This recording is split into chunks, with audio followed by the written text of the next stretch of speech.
Everyone, please be seated.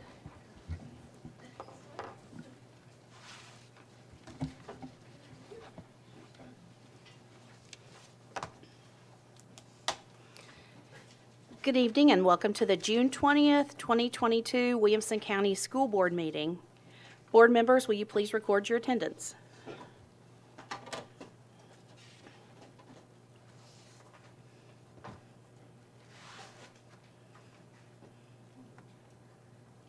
Ms. Apria? I'm present. Thank you. Ms. Apria is joining us via live feed this evening. We have 10 board members present. Thank you, sir. We will now recite the Pledge of Allegiance, followed by a moment of silence. And I'm going to ask our deputies, Deputy Gorman and Deputy Hissong, to lead us, please. Thank you.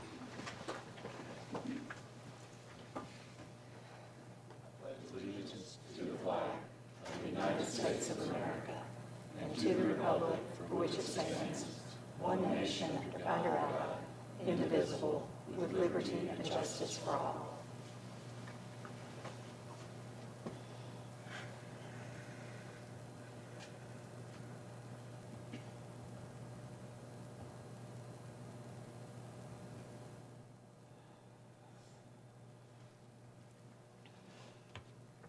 Thank you. You may be seated.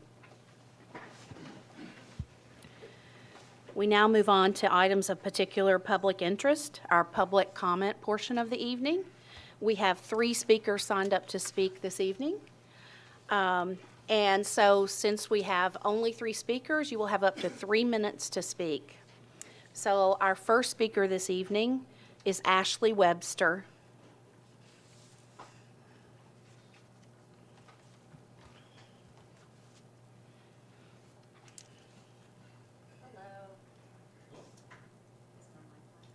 Now it is. Okay. Hi. My name is Ashley Webster, and I'm speaking tonight as a parent and a citizen. Tonight, I want to address a couple of topics. First, I'm really grateful to the Policy Committee for its thoughtful consideration of the Code of Conduct and the concerns brought to light by One Wilco, advocating for fair and equitable application of disciplinary consequences regardless of race, and adding restorative conferences to the available disciplinary actions. Second, if the goal of the changes to start or dismissal times is to improve student outcomes, please consider the sleep needs of students as being an equally important priority when making changes to the start and dismissal times for secondary and elementary schools. The American Academy of Pediatrics recommends that secondary schools should not start any earlier than 8:30 a.m. because teenagers experience a biological shift in their sleep cycles, making it hard for them to fall asleep before 11 p.m. and waking up before 8 a.m. And I know there are a lot of people here tonight who have children, and you remember when they were babies, and you had to wake up in the middle of the night to change them or feed them or console them.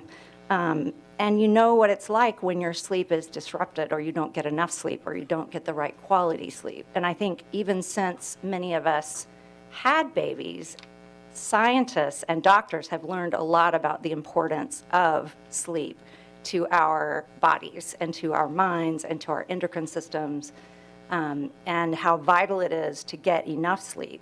So for optimal outcomes for students, performing on tests and also their mental health, I would just urge you to consider their sleep cycles. And tonight you may vote for a short-term gain in teacher planning time, which I fully support. I listened to the work session. I know it's very needed, but I urge you to consider in the long run sleep as an equally important contributor to improving student outcomes.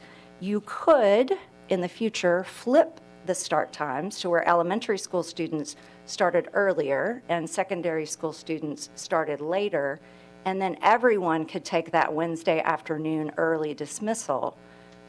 So that is a possibility for, I think it was mentioned that perhaps in the next strategic plan that there would be a discussion of that. So thank you so much. Our next speaker is Judy Solon.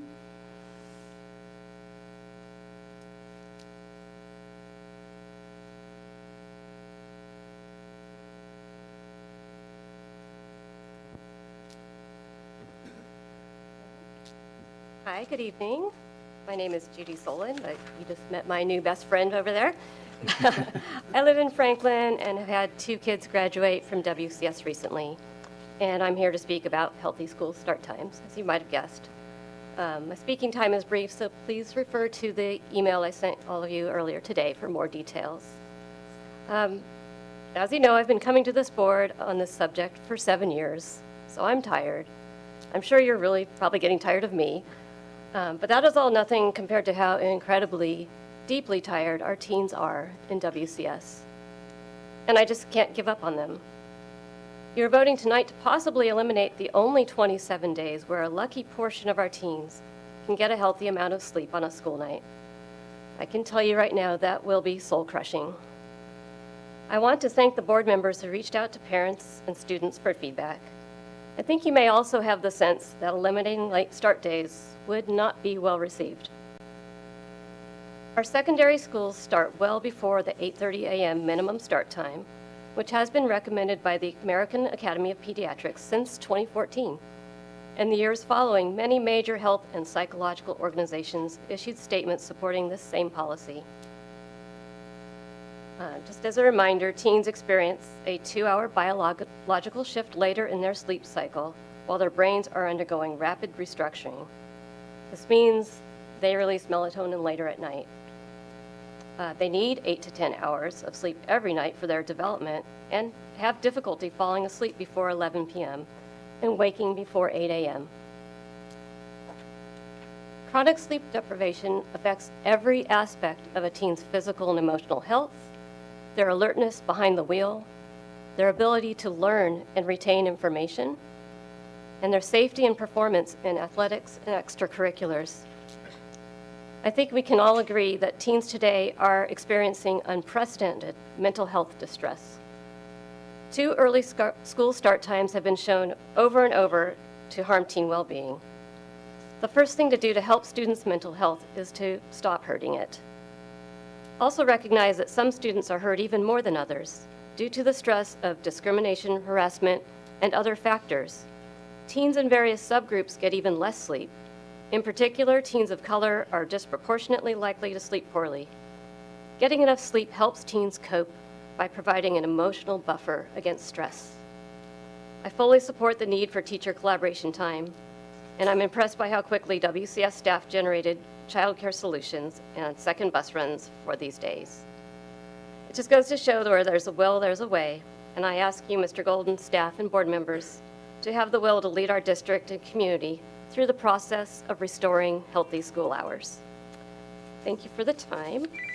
As promised, I have this book for you, Mr. Golden, so I will You can send it down. leave it Okay. with. Thank you. Thank you. Our next speaker is James Lyles. Mr. Lyles? Okay, looks like he's not here. Thank you, speakers. Our next item on the agenda is the superintendent contract review and extension. This is an annual agenda item. Do we have a motion to approve? Mr. Wimberly makes the motion. Mr. Welch makes the second. Board members, is there any discussion? Oh, Ms. Osbrooks just told me she has something from Sheila Cleveland, who is not able to be here. Ms. Sheila Cleveland asked me to read this into a record. Apologize for not being able to attend tonight's school board meeting to support Superintendent Golden and his contract renewal. I'm out of state for my daughter's wedding. In my opinion, Mr. Golden has followed and carried out the board's strategic plan and mission statement far beyond the minimum expectations, with integrity and compassion for students, teachers, and staff. He continues to find new ways to improve communication, not only to WCS parents, but to all Williamson County residents. In a country that has thrown education in the political arena during this election year, Mr. Golden manages to stay focused on what is important: students' education and maintaining the reputation of Williamson County Schools as being the top performing school in Tennessee and known throughout the country. I am confident he will continue on this course in the future. Our next speaker is Mr. Wimberly. Actually, I would echo what Ms. Cleveland had to say, but I would make the point that among other things that Mr. Golden has done is he has led us through what is perhaps the most tumultuous period that we've ever experienced. Was it perfect? No, but by golly, our schools were open most of the time, which is something that other school systems in the country can't claim. And I'd ask you to imagine what would happen if we had to replace Mr. Golden. Imagine the effort that would be involved. Imagine the potential loss of continuity. Imagine how tough it is to hire people and retain people in this environment. And just imagine Williamson County Schools without Jason Golden. Now, if we as board members have had an issue with any of the decisions he's made, then I say we should tell him and move on. So what I would ask is that let's do what we normally do. Let's extend his contract for another year, which I think our practice of doing that has served the county extremely well and is partly responsible for the excellence that we experience here. Thank you. Mr. Ha. Thank you, Chair. I would like to echo what my colleagues have stated and remind all of us that just over 2 years ago in March of 2020 and April 2020, when the governor ordered all schools closed, we were really left without a lot of guidance. And into the summer, there were no metrics on reopening. There was no really meaningful, actionable framework for which we could make decisions. And I remember that in June, when we were discussing our framework for reopening, Mr. Golden emphatically stated, students need to be in school, and that is our number one goal. And in the face of rising cases and variants that came through over the last couple of years, we largely held true to that goal, and I really appreciate his efforts to do that. And at times I was frustrated with some of those, and I know there was a lot of pressure from all directions on many aspects of that, but keeping kids in school was what he wanted to do, and it's largely what we were able to do. And that was while being cautious and accommodating and very considerate for our teachers and staff who had health concerns and family concerns. So we never thought that that was an easy decision, and it required a lot of behind-the-scenes planning. And I think that his staff did an excellent job of keeping us apprised of some of the decision-making. At times we didn't agree with it, but I think that as a board, we discussed it effectively and constructively and arrived at the best solutions for the students and the staff. We were able to hold graduations in person in July of 2020, and I was extremely skeptical that that would happen, but it was wonderful that we did. Many schools and colleges canceled their graduations altogether that year, and I know some are just now getting around to doing the makeup for those. So being able to do that in kind of a novel way that we were able to do it was great. We've seen unprecedented raises and closing the gaps in competitive pay for our teachers and staff. And I think back to one occasion, we had a TSBA regional meeting, and this was, I think, in Jason's first year of employment as superintendent. And unsolicited, this is a meeting where a lot of districts come together, board members and superintendents, to share successes and challenges across the regions in Tennessee. And one of the superintendents that was there, totally unsolicited, just came over to our board and said, "You've got a good one here." And that person was right. But it gave me another indication of how well Jason works with a group of stakeholders that we don't necessarily have visibility of, but the collegial relationship with other superintendents and sharing best practices and helping others and being a resource for other districts is really important for our state, and I appreciate those efforts too that largely go unnoticed. We've had excellent communication with the board and stakeholders. Mr. Golden's emails are exemplary in the way that he'll break down an issue, give us context in his decision-making while still being open to feedback and additional input. And I always really appreciate that. And I see that with the county commission and the county mayor as well, that you've established a great level of trust that we all benefit from. So I am excited to extend this another year and look forward to this vote. Mr. Welch? So I'm not going to restate what Sheila, Rick, and Casey have already said, and said more eloquently than I ever could or would. But I will say that these contract extensions, in its most basic form, is a simple way for the board to say, do we continue to support you, yes or no? And I mean the board, but also as individual board members. That's what this vote means, boiled down. It doesn't mean that we have to agree with you on every single issue, that we don't have disagreements here or there, but at the end of the day, it is a signal to you, to your staff, to our teachers, to the community at large, with our parents, our business community, whether we support the continued leadership of you ahead of our school district.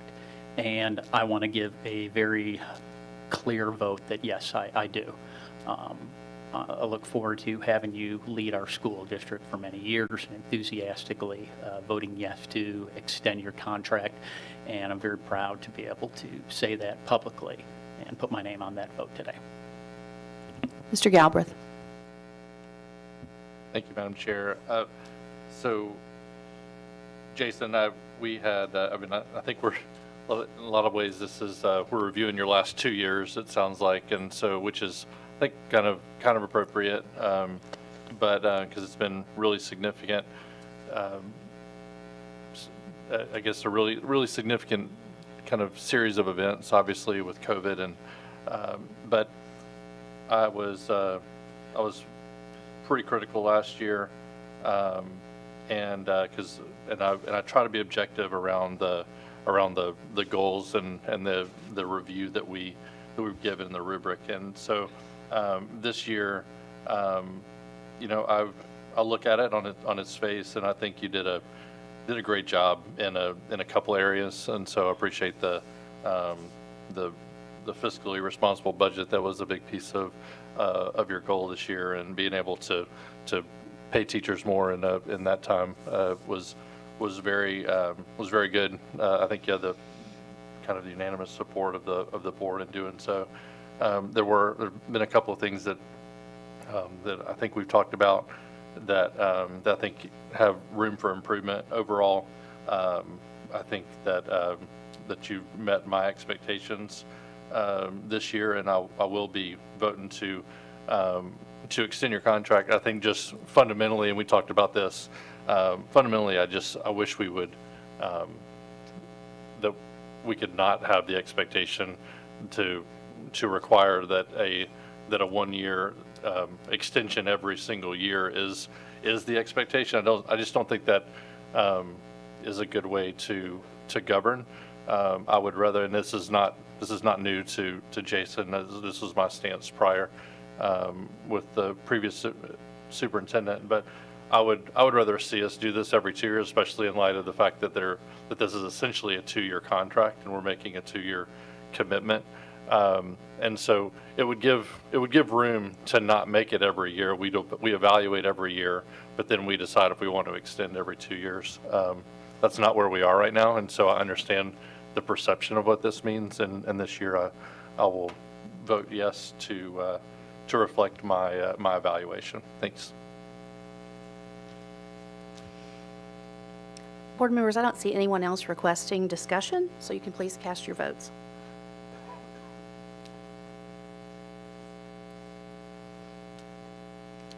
Ms. Apria, would you please cast your vote?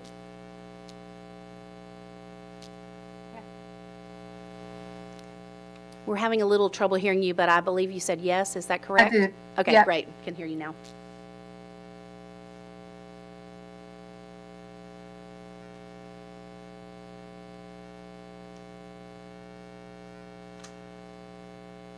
Mr. Galbraith and Mr. Wimberly. That's okay. Your vote is 9 yes, 1 no. Thank you, Board. Mr. Golden, would you like to say anything? Well, thank you, Madam Chair, for that. And I will say it's easier to hear criticism than it is to hear praise. It's very humbling to hear that from you all. I want to make a couple of quick comments. What a team we have. We have an incredible leadership team.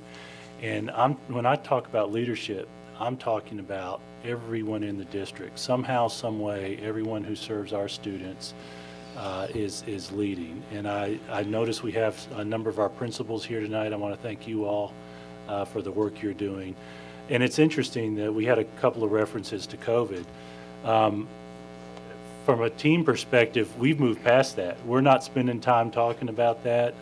That old line about keep moving forward, that's what we're doing right now. We're moving forward. I'm so proud of our students.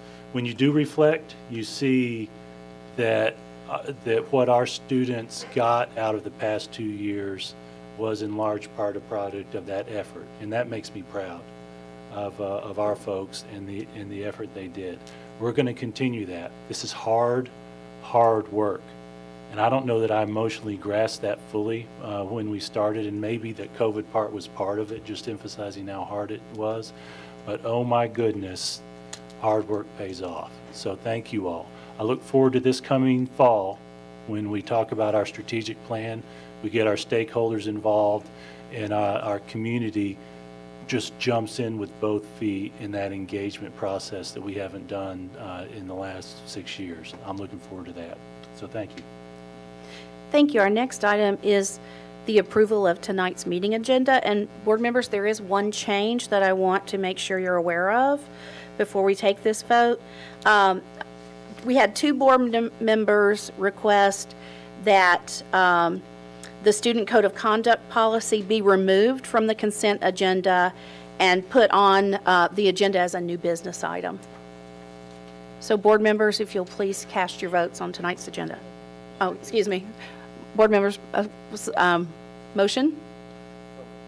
Mr. Brown makes the motion. Mr. Mitchell makes the second. Board members, any discussion? Not, please cast your votes.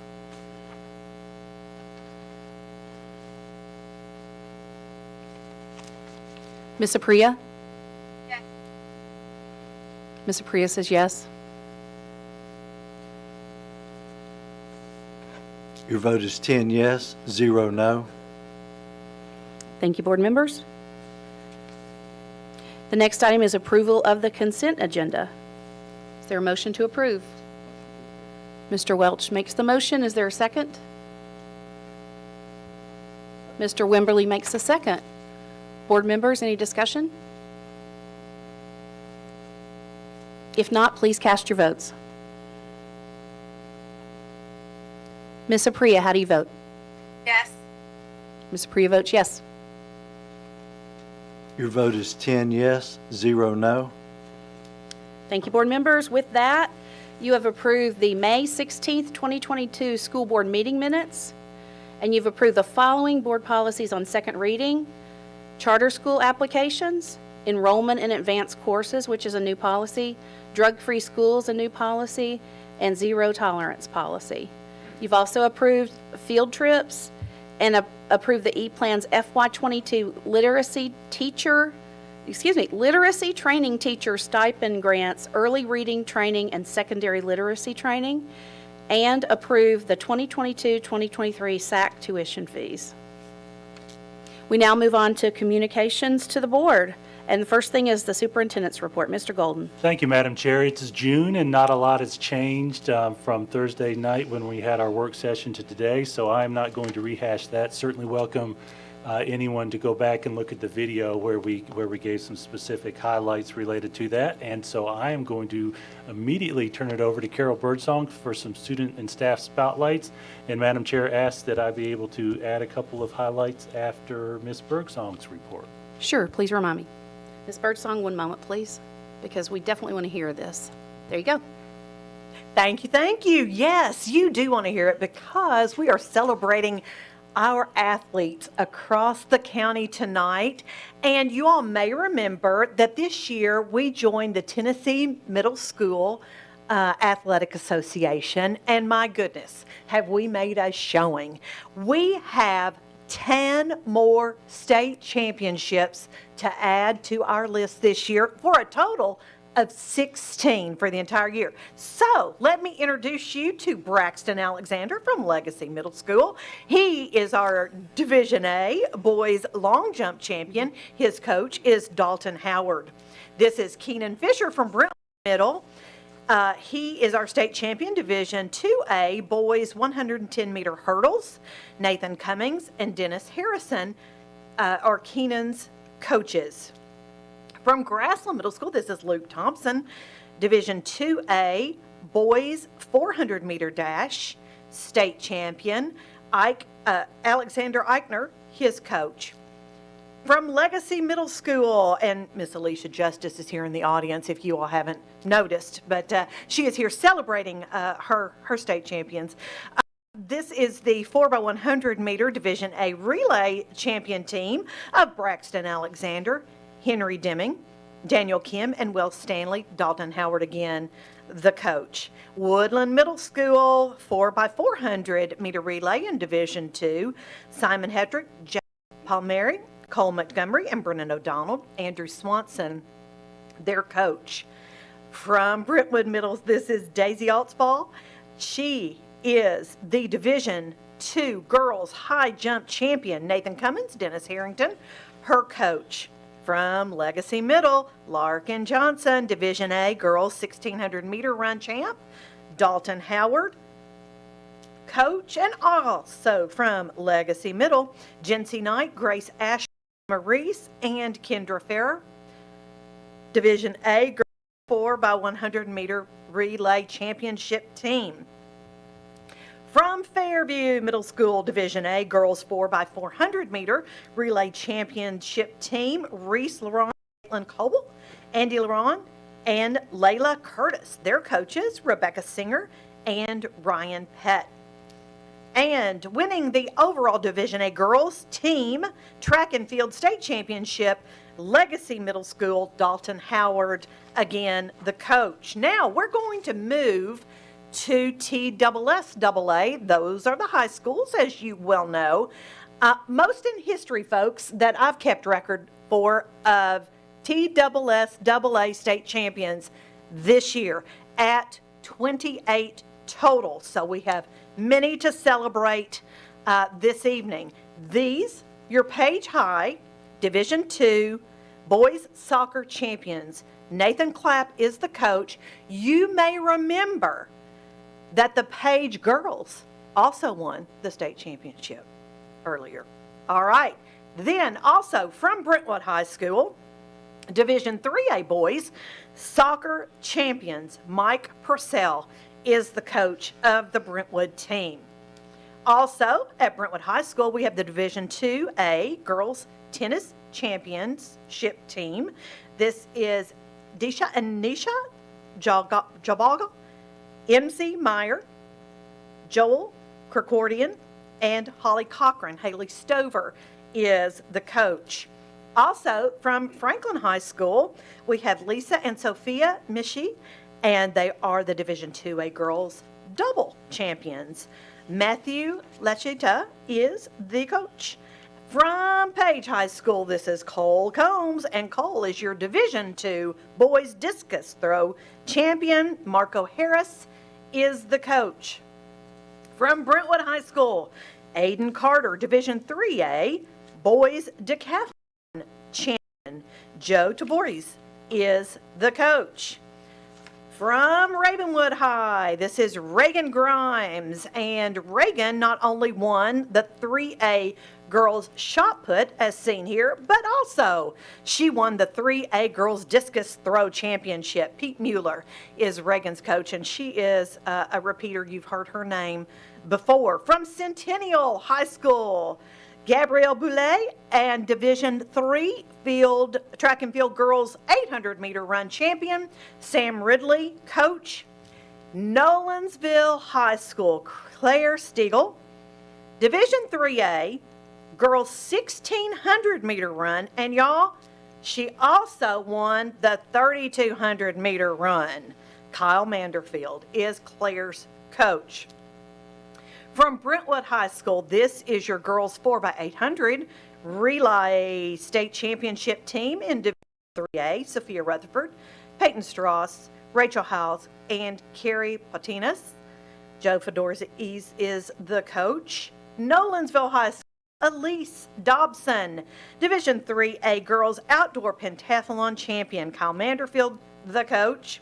And here is your TSSAA State Division 3A Track and Field Girls Team Champions from Brentwood High School.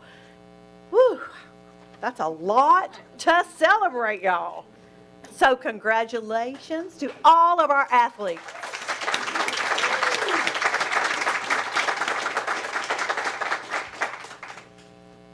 Thank you, Ms. Birdsong. Mr. Golden? Thank you, Madam Chair. There are a number of other organizations, private organizations that support competitions for our students, and we've talked about them off and on over the years. We talk about club sports and some others, and I wanted to give an annual review of some of the successes that our students have had while being served by other organizations. We're not going to hit every one because there are probably a lot of things out there that we don't know about, but we do know of some, and I felt like it was important for us to mention that. Number one, Special Olympics, a pretty impressive organization over the course of decades. We have a student who won a gold medal in the mini javelin this year at the U.S. Special Olympics. Bethany Steinman from Nolensville High School, pretty neat, wanted to mention that. Matthew, just like Carol, we may have a number of moments for applause over the course of this.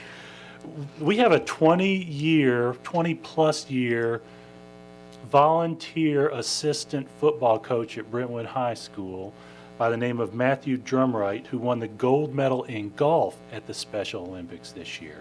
So for those of you who know Matthew, I know you're smiling. So congratulations to Matthew Drumright for the gold medal at the Special Olympics this year. Next, in lacrosse this year, the Tennessee Girls Lacrosse Association State Championship is Franklin High School. The Tennessee Scholastic Lacrosse Association's champion, which is the boys lacrosse, is Ravenwood High School. So our team swept that, led by those good organizations.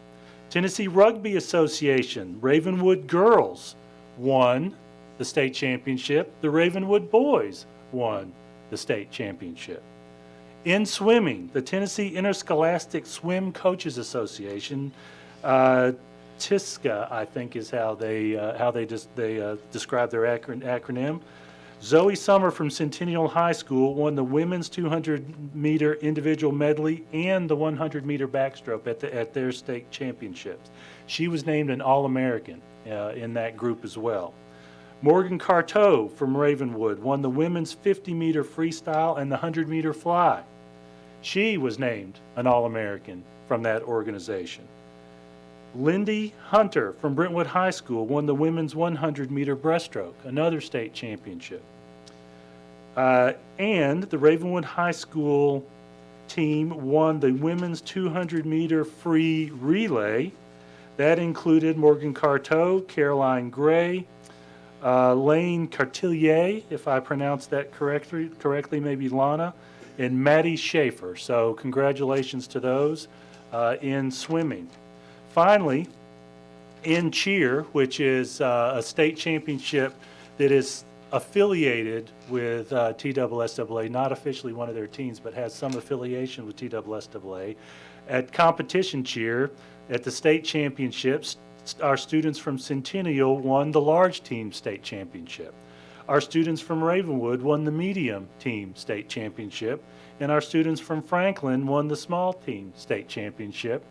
And at the middle school state championships, Woodland students won that. I may be wrong because I'm not quite familiar with all the sections in the competitions, but that feels like a sweep to me. So I want to thank those members of the community who serve our students who serve your children in other locations at other times. This is just a glimpse of the greatness of our community, and there's just so much good going on in our community, and I think there's some value in us emphasizing that. So, Madam Chair, back to you. Thank you, Mr. Golden. The next item is the board chair report. I have nothing new to report since Thursday, except I just want to say congratulations to Mr. Golden. During the last 2 years, we've spent a lot of time together in meetings talking about very, very difficult topics. And sometimes Mr. Golden has not been treated the way that I think that is the appropriate way to treat someone. And, you know, it's just, it's part of the times right now, but I want to say, I always feel like he's led with integrity and always been a good example of how a leader should lead. So, thank you, Mr. Golden. Thank you. On to new business. On to new business, the 2021-2022 school board budget. The first item is the approval of the Central Cafeteria Fund commodities. Mr. Golden. Thank you, Madam Chair. This is a USA-directed accounting completion for the end of the fiscal year. We do recommend approval. Do we have a motion to approve? Mr. Mitchell makes the motion. Mr. Cash makes the second. Board members, any discussion? I see no requests for discussion. Please cast your votes. Ms. Apria? Yes. We could hear you that time. Great, thanks.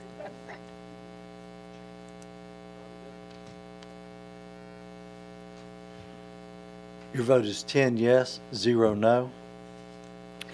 Thank you. Our next item is the approval of the General Purpose School Fund, final year-end intra-category adjustments. Mr. Golden. Thank you, Madam Chair. For the General Purpose School Fund year-end category adjustments, which of course we do annually, we do recommend approval. Do you have a motion to approve? Mr. Wembley makes the motion. Is there a second? Mr. Brown makes the second. Board members, any discussion? If not, please cast your votes. Ms. Apria, how do you vote? Yes. Ms. Apria votes yes. Your vote is 10 yes, 0 no. Thank you, board members. Our next item is the approval of the Central Cafeteria Fund final year-end inter-category adjustments. Mr. Golden. Thank you, Madam Chair. Likewise, the same for the Cafeteria Fund. Do want to mention very quickly that this is a self-contained fund. It is funded by federal dollars plus costs from our families.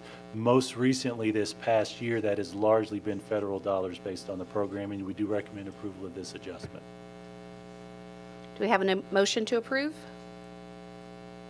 Ms. Durham makes the motion to approve. Mr. Mitchell makes the second. Board members, any discussion?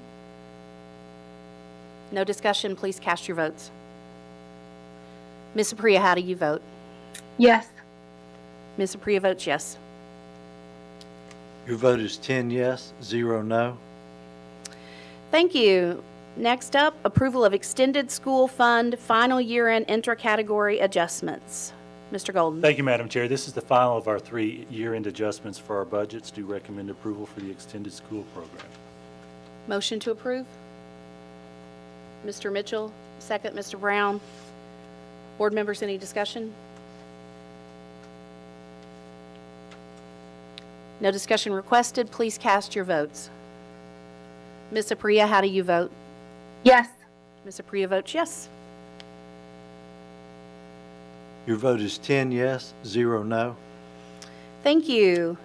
Approval of Education Capital Projects Fund, intra-category Cox Road Elementary. Mr. Golden. Thank you, Madam Chair. The bid for the new Cox Road Schools wastewater treatment plant came in, and it was above budget to the tune of $780,000.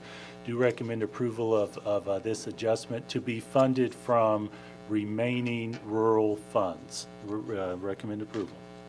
Do we have a motion to approve? Mr. Ha makes the motion to approve. Is there a second? Mr. Mitchell makes the second. Board members, any discussion? No requests for discussion. Please cast your votes. And Ms. Apria, how do you vote? Yes. Ms. Apria votes yes.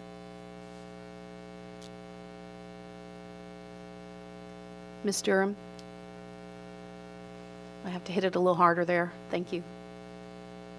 Your vote is 10 yes, 0 no.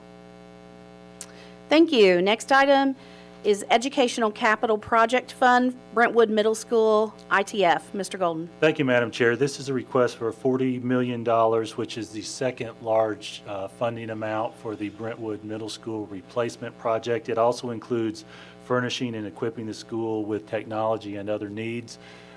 We will, upon your approval, if you approve this, take this to the County Commission for the final funding request to get that project completed. The costs are going up, just like everything else, and we had some detailed discussions about that at the work session. Do recommend approval of this funding. Is there a motion to approve? Mr. Galbraith makes the motion. Is there a second? Mr. Mitchell makes the second. Board members, any discussion? Mr. Mitchell. Thank you, Madam Chair. Jason, so for this particular $40 million intent to fund request, this is to complete the Brentwood Middle renovations, is that correct? This is the remaining funding for the Brentwood renovations. That is correct. From a timing perspective, we're in the early stages of construction. We've got about a 3-year window, but we need this to be able to award the bid for the main project. We had a $30 million funding from the County Commission, and this is the second of the two. Okay, thank you. And I guess real quick, this particular second phase of the project or a continuation of the project would begin when if this is approved? Well, this is the second funding phase, but not the second phase of the project. Mr. Samuels, if you would, can you give a short description of the timeline for the project? Yes, sir. Thank you. The first phase of the project is about 18 months or so in length, and then we would shift into that building and start the second phase, which would then take another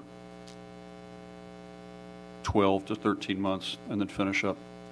And I guess I would ask, if the county commission does not approve this additional funding, what does that leave us with? It leaves us with less than half the money to finish the project. So from a process standpoint, our hope and expectation is that when they gave that first amount of funding, they recognized this. A big issue for the county commission, in my experience, is the timing of these funding decisions so that they go to market. And that's why we didn't ask for $70 million all at once. That's exactly right. Well, and our projections were lower, so it is more than we originally projected. Thank you. I don't see any other questions on the floor. Board members, please cast your votes. Ms. Apria? Yes. Ms. Apria votes yes.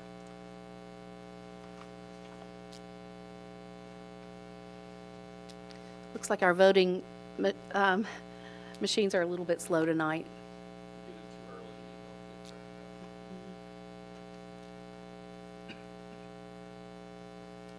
Your vote is 10 yes, 0 no. Thank you, board members.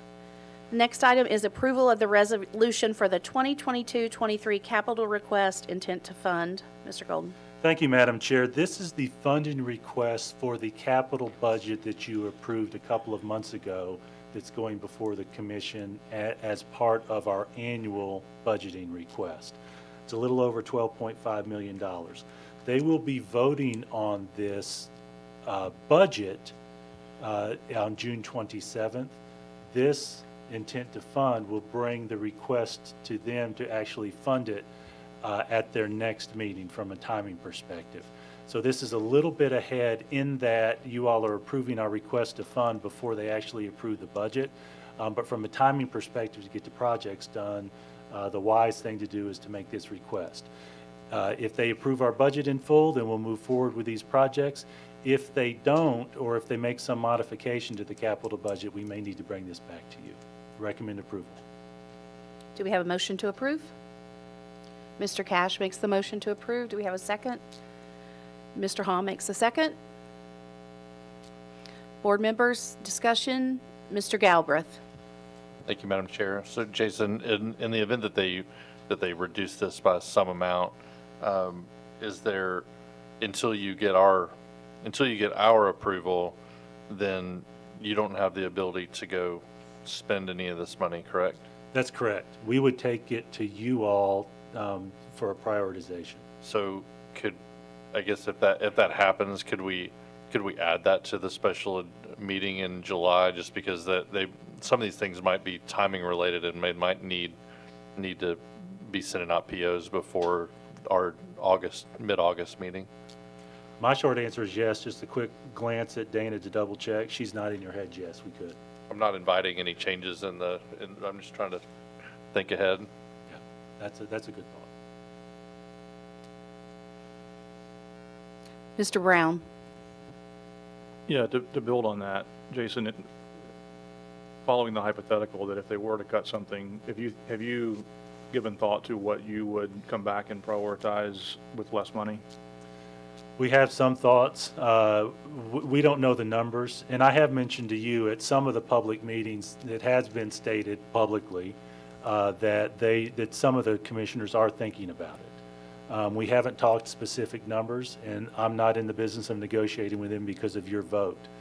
But we would, as a team, as a leadership team, go back to the drawing board and recompare where we are with our request, and also look at our operational funds and what might be projected over the course of the next year, and then bring it to you based upon that team decision.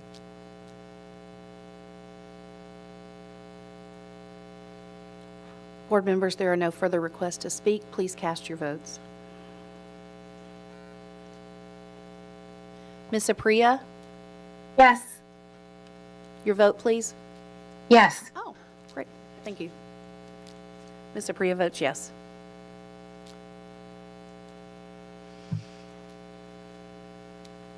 Your vote is 10 yes, 0 no. Thank you, board members. The next item is the approval of the new code of conduct policy. This is the second reading, Mr. Golden. Thank you, Madam Chair. There was actually a public comment, and I want to thank our member of the public for speaking to that regarding our code of conduct policy. And I know a couple of you board members asked that it be taken off the agenda so we can speak to it as a whole. This code of conduct sets a baseline level system for violations of school rules or misbehaviors as described, and we do recommend approval from the board on this for second reading. Do we have a motion to approve?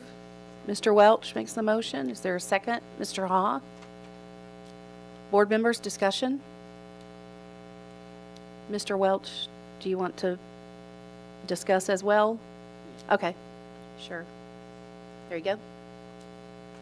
Thank you. So Saturday, downtown Franklin, we had a wonderful Juneteenth festival on the Franklin Square. Just a really wonderful event. It celebrated individual freedom, which was something that we can all celebrate. It's a great multicultural event. I think the mood there was definitely vibrant and happy, and seeing a lot of people new down there. Just a all-around great day. And then we had some individuals who showed up and tried to disrupt it, and they failed in their attempt to disrupt it, who attempted to hide their identity, and in attempting to hide their identity, I think they revealed their characters and their hearts for what they held. And I mention that because I think what we are doing here with the Code of Conduct, which came out of our DEI program, universally passed by the board, I think is the exact opposite of what we saw of those events. What we're doing with that is a further recognition that the board as a whole and us and as individuals in a 12-0 vote all universally said that we see each and every one of our students, each and one of our children as individually being of value, of deserving love and care and attention and equal treatment before the board. And in having this code of conduct that is consistent across schools. We are saying that we want how we evaluate and how we put out disciplinary action when it becomes necessary, that it's consistent across that, and when we're not looking for any sort of outside additional evaluations or influence. I know there's been some false accusations, that this is sort of a race-based thing, which is unfortunate because the exact opposite is true. This is sort of saying we are not going to do that. We are not going to discriminate by, age, gender, ethnicity, any of that information. So looking forward to kind of putting this. I think this is a great new policy. I know we've done a lot of work on this, getting it in place. The staff has as well. And I think it's not an end step, but, one of many first steps that we're moving forward. That's just to make Williamson County Schools a better place for all of our students. Mr. Wimberly. A couple of things. First of all, I'm real proud of the work that the policy committee did on this code of conduct, that our staff did, that community organizations did, some of whom are here tonight, that our consultant did, that our board has done on this. It makes me proud. And one of the key things that I think we've done with this is established clarity for what we will do within the school system when certain misbehaviors occur. This establishes different levels of misbehavior, and then the basic process for what will happen when it's deemed that someone has crossed into these different levels of misbehavior. And it reminds me of the good and unprecedented work that Mike Fletcher and others did with the threat assessments, where we laid out very clear processes, exactly whom would be notified, what will happen when different threats are made, from the very minor to the most significant. And I think this code of conduct, gives us a systematic way to create consistency, which I think is key. That's one of the comments that we heard quite regularly from the public and even our staff members, that the various enforcements of misbehaviors could differ significantly from one school to the other, and hopefully this will help change that. And I think it's rather fitting that this comes up for a vote today on the observance of Juneteenth. And I've tried so many times to say it, and I just am having a hard time with it. So you know what I mean. So thank you for this, and thank you for all of you who have helped bring this to a vote on Juneteenth observance. Mr. Galbraith. Thank you, Madam Chair. So Eric brought up something around the vote that led to this, and there's been some information out there. I'm not disagreeing with Eric at all. I just wanted to clarify, but what we voted on that got us to this point, it wasn't a vote for DEI necessarily. It was a vote because at the time we had hundreds of individual accounts of different types of incidences that had happened on school. I guess majority of them were all students, and they were all on school grounds or have to do with school. And so we had the really the duty to investigate those things, and that's what we were voting on. And what we got out of that was a series of recommendations from our consultant. And to my knowledge, we have not affirmed those in any way.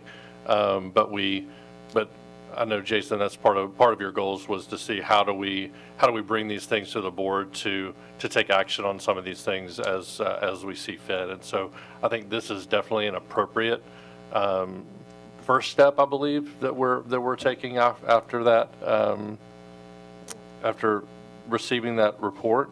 I look for. I'm sure we'll be talking more about it this fall with the strategic planning.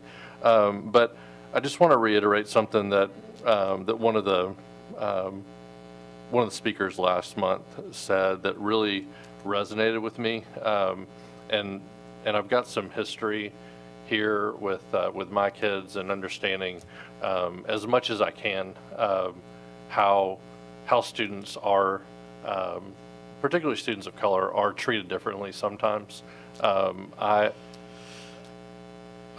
still don't know, and I've had some great conversations with some people about this, and we last night or last month's meeting kind of started some of those discussions, and I've really appreciated those and learning other perspectives and seeing how people how are based on our backgrounds and our worldviews and just our experiences, how we see things differently.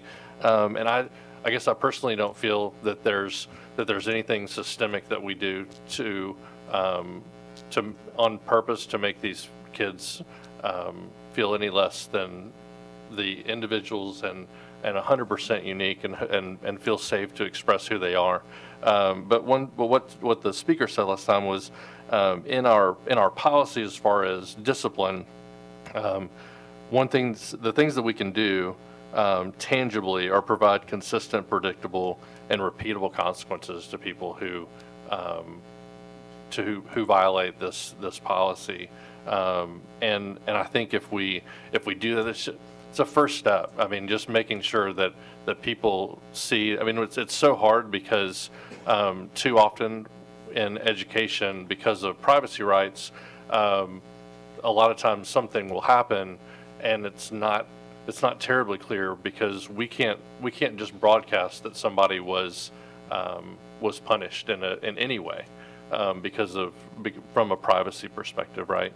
And so students, parents, teachers, everyone has to know that those punishments, that discipline is being taken care of, regardless of the fact that they can't see it and actually know that it happened. And so the more we can make this consistent so that people can see that it truly is a deterrent. And I look forward to a time when the number of incidents continues to drop as a part of that. So thank you so much. Mr. Cash? Let me go ahead.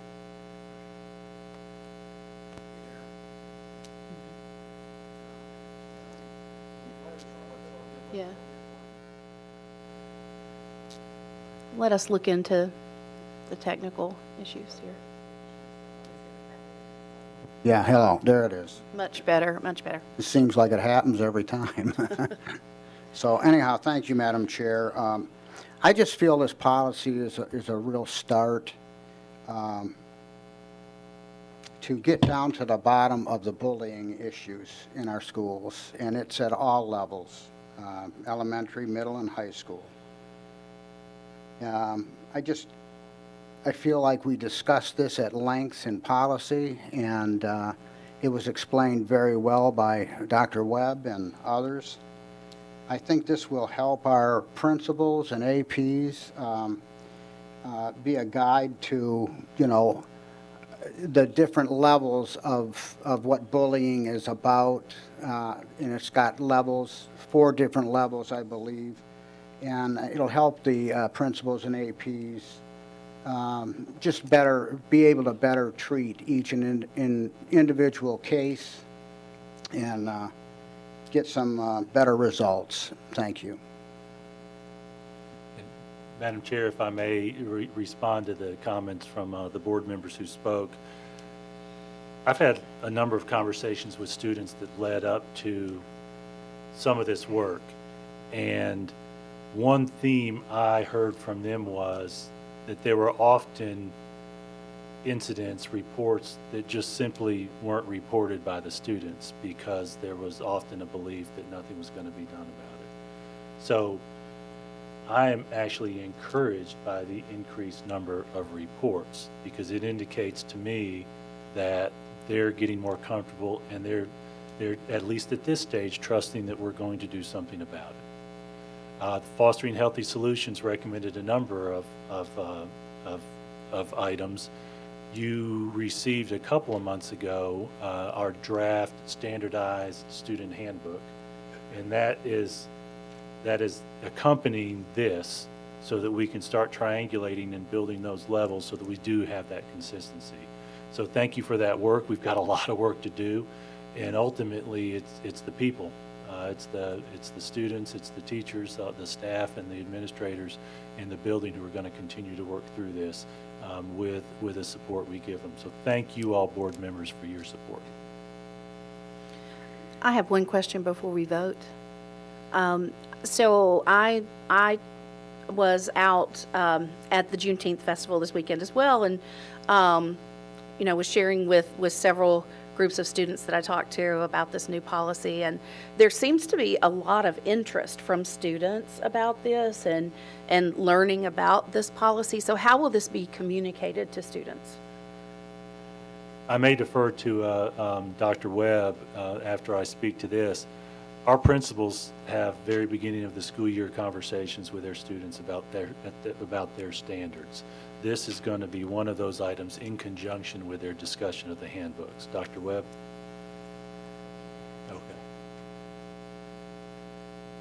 Okay. There are no further questions. Board members, please cast your votes.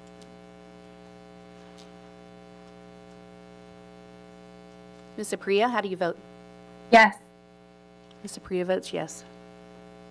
Your vote is 10 yes, 0 no. Thank you. The next item is approval of early release dates for the 2022-2023 school year. Mr. Golden. Thank you, Madam Chair. We introduced this item to you at the April meeting. We've had a lot of discussion in May, and now we're presenting this to you. I don't want to go back and rehash the detail of our discussion at the work session. Once a motion gets on the floor, is the motion on the floor yet? Okay. Well, you have the memo in your board packet, so I'll leave it at that. Okay. So let's just get centered here. This is the approval of early release dates for the 2022-23 school year. Mr. Welch. Yes, ma'am. I'd like to make a motion that we switch late start days to early release days, that we would increase the elementary school day by 7 minutes, reduce the current 27 days to 11, increasing the time for each from 45 minutes to 112 minutes to use those 7 minutes. And then the early release days would be Wednesdays. No early childhood students are at school, fewer extracurricular activities on Wednesdays. Essentially, making the motion that Mr. Golden recommended to us during our April agenda as his preferred plan for early release. And then I can reference those early release dates if need to, but essentially reading off the ones that were in the memo that Mr. Gold and his staff suggested to us as the preferred option. Is there a second? Mr. Haw? Discussion? Mr. Brown? Order. Is there a reason why when Jason explained the recommendation that there wasn't a call for a motion on his recommendation? Like there is on every other agenda item? So the first person who made the motion, instead of a motion to approve, stated a motion. That is perfectly fine under Robert's Rules of Order. I understand that it is, but is there a reason procedurally why on this particular item the chair didn't ask for a motion as she does on every other agenda item? Not that I'm aware of. I can answer that, Mr. Brown. I think I'm trying to go by the guidance that we received about this motion and how we talked about it. on Thursday night, and then we received a memo from our attorney about it. If I recall, and I could be wrong, but what I recall the discussion being is that this motion would be brought up as is, and then there would be potentially an amendment to that motion offered once the motion was on the floor. That was one of the many options that was discussed on Thursday. Okay. It just seems to me that we've gone out of our normal procedure in not moving something as it is on the agenda as a starting point. But procedurally, we're beyond that at this point. I just wanted to flag that. I'm trying to follow the guidance that I receive from our legal counsel, who is our representative about Robert's Rules of Order. So I'm happy to make changes if you think that I need to make changes. We are within Robert's Rules of Order. May I just follow up? The email today from Dana says the chair will ask for, second paragraph, the chair will ask for a motion on item 7B. That's the agenda item. But I didn't hear the chair ask for a motion on item 7B. Believe she said, is there a motion? Is that correct, Ms. But not on Williams? this particular, item 7B by definition is what's in the memo from Jason. What she asked for was a motion for approval of early release dates for the 2022-2023 school year. As defined by. That is not what she asked for, and that's not the motion that Mr. Welch has on the floor. So where does that leave us? It leaves us right now with a proper motion and a second and discussion. And obviously, any board member has a right to amend a motion, but we have a proper motion and second on the floor. I just want to state for the record that the guidance we got from you, Dana, was that the chair will ask for a motion on item 7B. Item 7B is defined as the memo we received in our packet. We discussed this at the work session on Thursday night.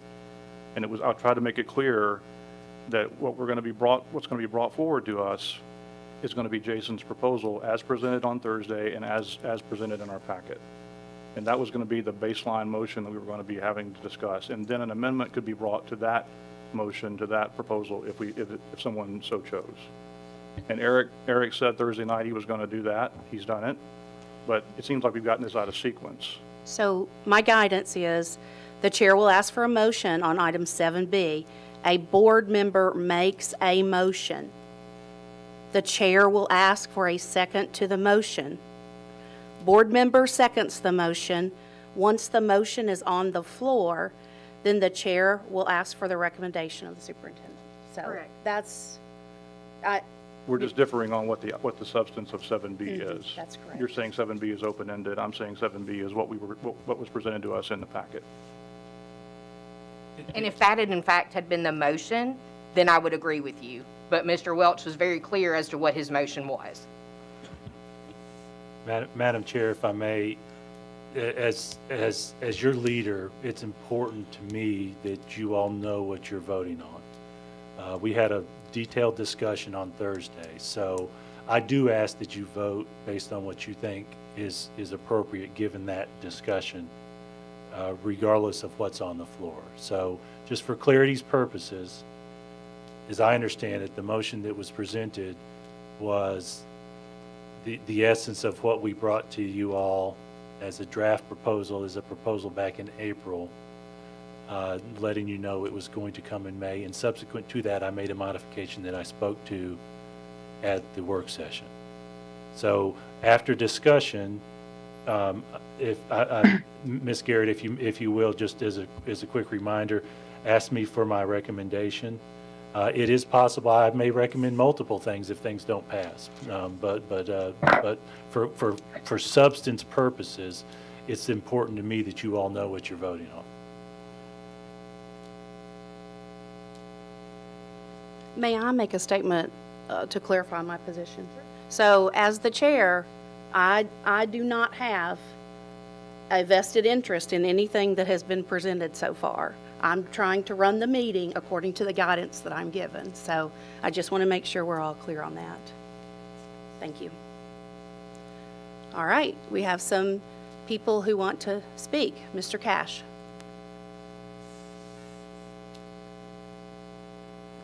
Do you need to use Elliot's again? Yeah. Got it. Okay, thank you, Madam Chair. Can we get an idea of what differs from what Mr. Welch brought forward that we were given, 2 months ago, 3 months ago, versus what the proposal was for, at our work session? Madam Chair, may I? If, it looks like Mr. McNeese is mouthing to me that he can show, can you show the, I think he can put it up on the screen. And I'm not sure which one that is, which memo that is, Mr. McNeese. That's 5, so 10. if I may speak to this. The original proposal we brought to you in May at the work session included an early release for all grade levels, elementary, middle, and high, on Wednesday afternoons with a schedule. The recommendation I brought to you at the June work session modified that and returned the high school and middle school schedule to, in essence, the same schedule that they've had for the last few years. Monday mornings, 27 days, about, if I'm not mistaken, 45 minutes, and included a recommendation to add elementary for those 11 days. That's the difference. Middle school and high on Wednesdays along the same basic schedule as elementary versus leaving the middle and high alone. Okay, but this doesn't, what we brought forward the other night has 2 bus routes for the elementary school, correct? That's correct. That was one change that I felt needed to be done. But I guess if Mr. Welch could read his proposal one more time. I thought we were going to leave high school alone and go with this, what you proposed the other night, which I thought was a good. So if you could read that again so we can have a full understanding of what we're voting on here. Is it okay for him to read Yes. this? Okay. Mr. Welch?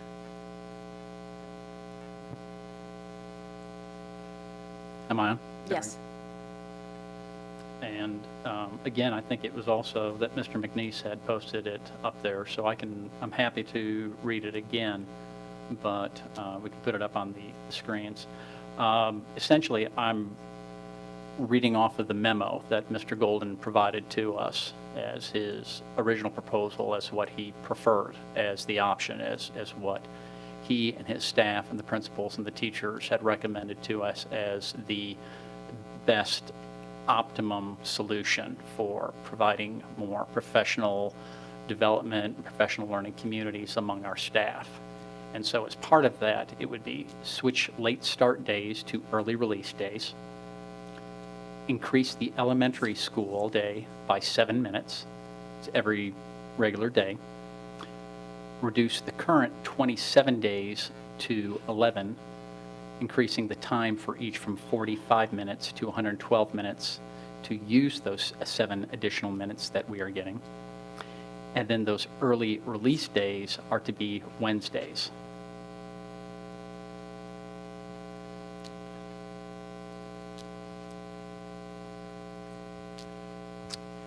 Mr. Galbraith?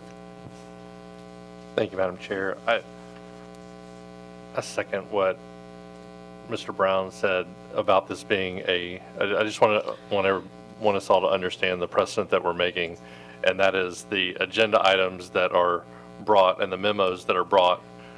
Presumably, Ms. Farmer brings us a financial proposal to read. If somebody going forward, if somebody wants to bring up on that item and they want to change the numbers, or then that doesn't require an amendment, then I can just amend, and I can make a motion to do whatever I want to. I can change the amount of a capital request. I can make a lot of changes if we don't stick to the report that's on the stick to the agenda report, and that's the initial motion that could obviously, so I'm agreeing that it reflects Robert's Rules of Order. I just don't agree that it reflects our board norms about how we do business. Well, Mr. Galbraith, unfortunately, several months ago, this precedent already occurred, and that would have been when the board voted not to follow the legal advice of our outside attorney. And at that point, that precedent started. Well, I guess I would disagree. Our outside attorney gives us an assessment of risk and lets us make our own decisions. But that, be that as it may, this is not something that I'm comfortable with. And I know I can't make a motion after I've talked, so I'll go get back in line. Ms. Apria? I'd like to make a motion to amend Eric's motion. Is that appropriate at this time? Okay. Yes. I'd like to amend it so that the 112 minutes that would now go to the secondary teachers happens as a late start Monday, 11 times a year, the same weeks as the early release Wednesdays that are scheduled for the elementary students, so that those teachers can get the same block of time, but it doesn't take away the late start Monday for the students. So would you state that again, please, to make sure that we've got it correctly? So basically, it would be early release Wednesday for elementary students as stated, and then the secondary time block would be, instead of 27 late start Mondays as we currently have, it would be 11 late start Mondays on the same weeks as the elementary 11 early release Wednesdays. And the same time.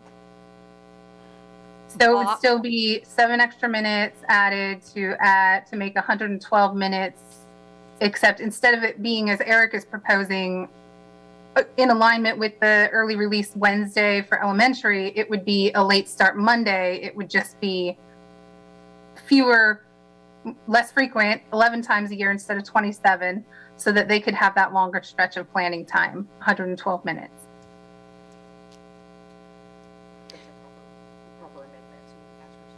Is there a second? Please raise your hand if you have a second, because Ms. Durham seconds. Okay, and I have speakers on the floor. For the amendment. We're only speaking as to the amendment. And we're currently only speaking to the amendment. So if you have a request on the floor and you want to speak to the amendment, please raise your hand. Mr. Wimberly, you're first. Basically, what we have here is two plans. One eliminates the late start Mondays and moves that to an early release for middle and high school. And the other keeps the middle high school status quo. So here's my question to you, Mr. Golden. You have proposed this to us two ways. So help me understand. I don't know if preference is the right word, but what are the advantages and disadvantages of the two approaches? You're asking about the two approaches that are on the floor. Well, let's say I'm officially asking about the one that we're currently speaking on. Okay, thank you. So the motion to amend for Ms. Apria, the advantage would be the teachers who are participating would have a longer planning period at one time.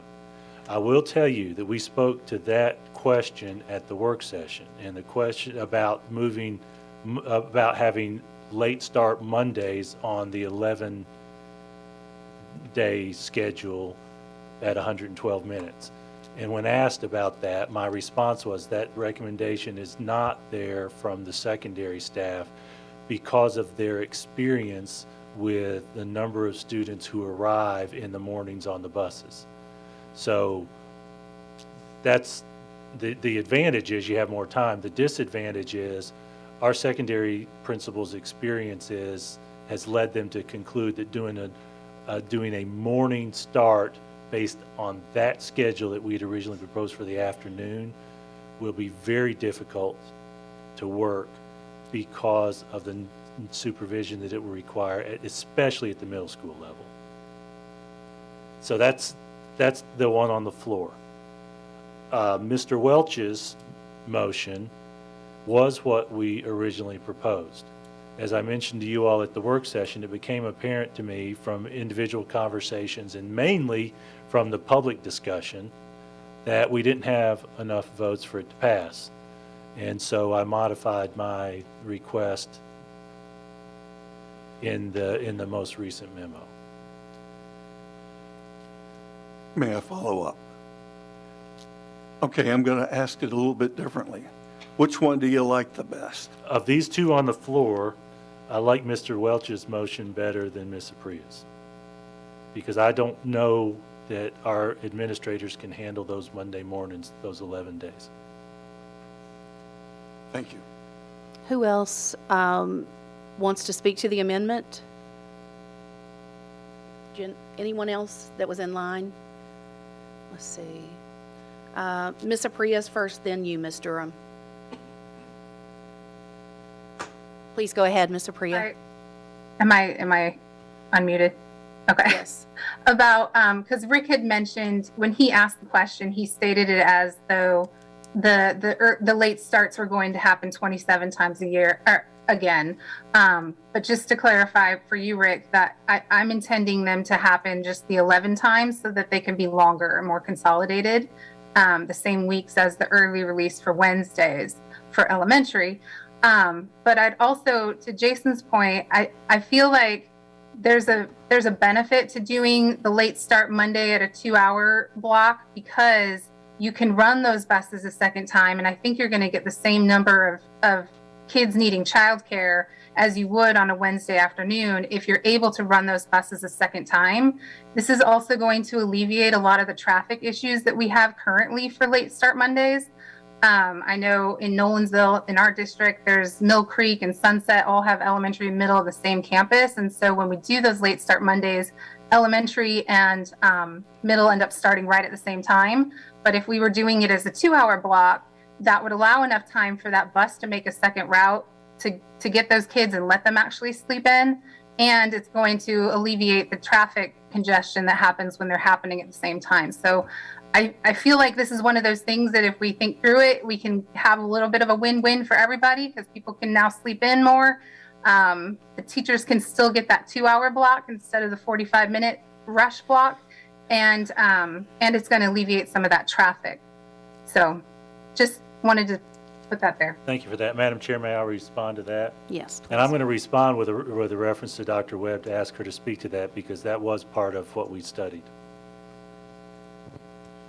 Thank you, Mr. Golden.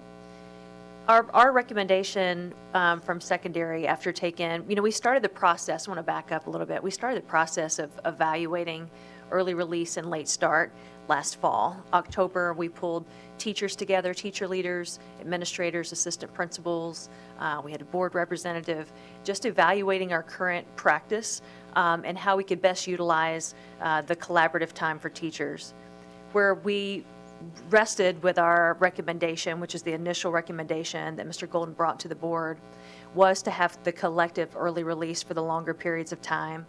We found it to be not only the most conducive for elementary, middle, and high to have the afternoon early release, but having them at the same time allowed us to run the buses and run them consistently on those early release times, and to ensure that we also have some childcare options for the elementary students as well.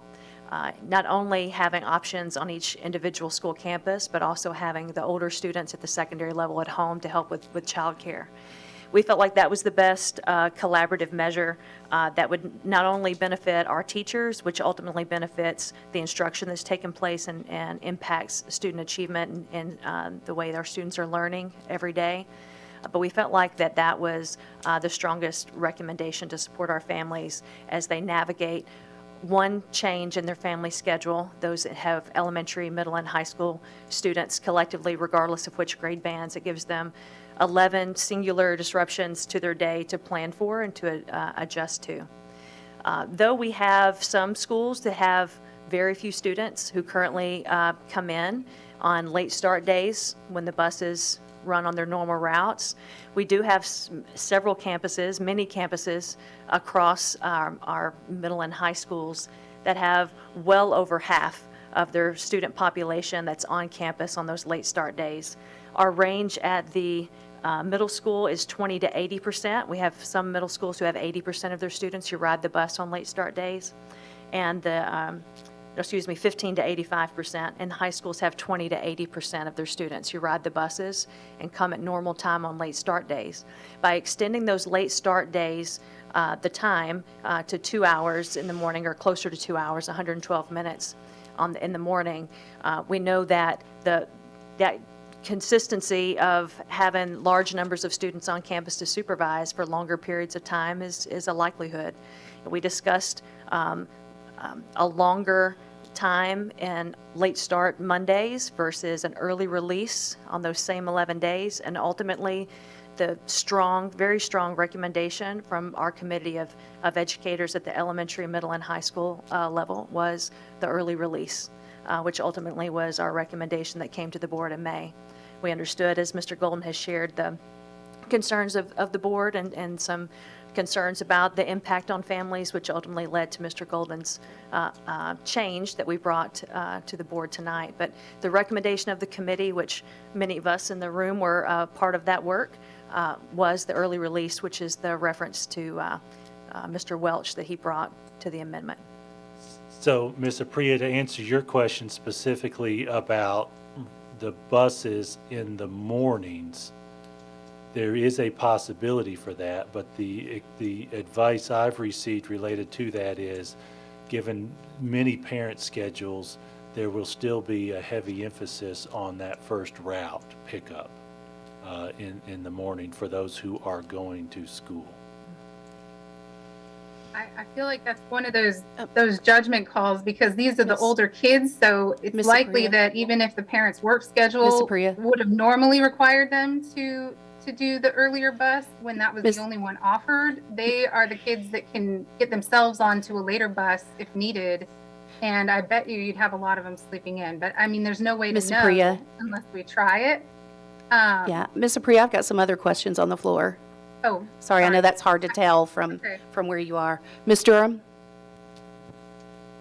Totally agree with everything that Jen mentioned. And I just think that the concerns or the cons of the late start versus early release are more operational. And I would just expect that those be worked through if the board does agree to this. We can figure these things out. I think if it's in the best interest of the student to have the later start, we need to do what's in the best interest of the student. Jen proposed a reasonable accommodation or exception, whatever we call it, amendment, which is the 11 versus the 27. It's 11 days out of the year.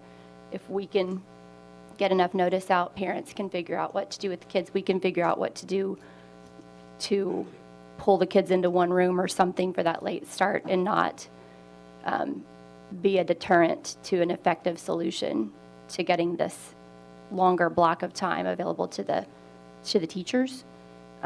So I would just put it back on the staff to come up with an operational solution to something that could be positive and beneficial and a win-win.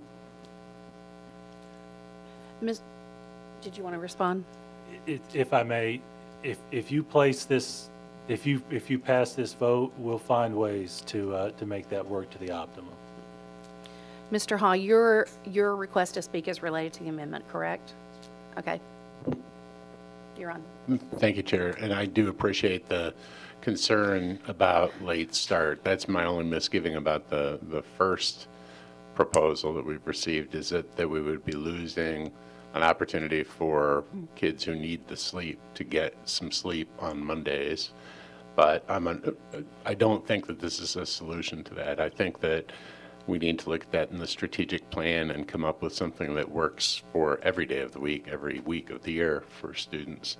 And this only allows for 11 instances of it, and it sounds like, given the fact that it's not just the late start we currently enjoy, it's an expanded late start, that a lot of kids would be on that first route, particularly in middle school, and this would have no impact, no positive impact on a late start. It would not essentially be a late start for them, or at least they wouldn't be able to sleep late. They would just start school late and spend 2 hours in the school environment. And perhaps more of them would be doing that than are doing it now, based on the feedback you've provided, Mr. Golden. So that is my primary concern with this, and that's my only misgiving about this too, is not being able to provide kids with those 27 late start days that are able to take advantage of it and are able to get a little more sleep after the weekend. But I will not be in favor of the amendment. Anyone else want to speak to the amendment? Mr. Mitchell and then Mr. Welch. Thank you, Madam Chair. So, yeah, we've got a couple of problems we're trying to solve, and it's one of my, it goes back to my point that we may not be able to satisfy everybody here. I would offer an idea that we pilot Ms. Apria's approach, maybe for August and September, and revisit this in our September meeting to see how it goes. I'm sympathetic to the need for sleep. I'm also sympathetic for the need for the PLCs to have time to dig into it and actually get moving without having to be interrupted after 45 minutes. But I also worry about if we're seeing some schools, some campuses with 80% participation on the first bus, and you're going to have to, and maybe I'd like to get some context from Dr. Webb, if I could, on how do we manage those children today for the 45 minutes? My guess is they're probably all put into a gym and told to sit on bleachers and you know, figure out a way, hopefully not to run around and be destructive or be disruptive. But if I could, Madam Chair, could I get Dr. Webb to give some context on Please. What managing that 80% of the children for an hour for 112 minutes would look like? Thank you for the question, Mr. Elliott, and that certainly is was part of our conversation as a committee, bringing the recommendation to the floor of the board for vote. Currently, the way we supervise those students is that they gather in large areas such as the gymnasium, the library, common spaces, and we supervise them with a rotation of teaching staff. So in our middle school buildings, as an example, where a larger percentage of our students are riding the bus on the first route and coming in, that means that not every teacher gets to collaborate on those Mondays. They have to rotate, or there's a need for them to rotate, and on various late start days, they rotate and they take turns helping supervise the students in those locations. Otherwise, there aren't enough administrators in many of the buildings and support staff to supervise the students properly, and so we rotate teachers from their collaborative sessions to come in, which ultimately is why we rested on the early release and the bus transportation that's consistent, so that we can have those consistent 11 days where teachers are not pulled to supervise students to this large capacity, and that we have the ability to engage as many educators, if not every educator would be are certainly our target, but to engage every educator in that collaborative process, to engage in the work of writing common assessments and looking at student data, determining what is the best way to teach a certain standard and unpack that standard to the depth and complexity it deserves so that everyone on that team can best understand how to teach it when they go back into the classroom for the next few weeks. And so it's intensive work. It certainly is, there's a benefit to having longer durations of time, but there's also a balance of the administrative aspect of supervising the students while that collaboration takes place. And so you look across the nation, you look across our benchmarking districts, there are a variety of ways that school districts accommodate that collaborative time. Some do early release, some do late start. There's a variety of durations of time, and it all tends to reflect the needs of their community of which they choose. So ultimately, that's the will of the board. And again, our recommendation was to go with the early releases for all those purposes. Madam Chair, if I may do a follow-up with Dr. Webb here.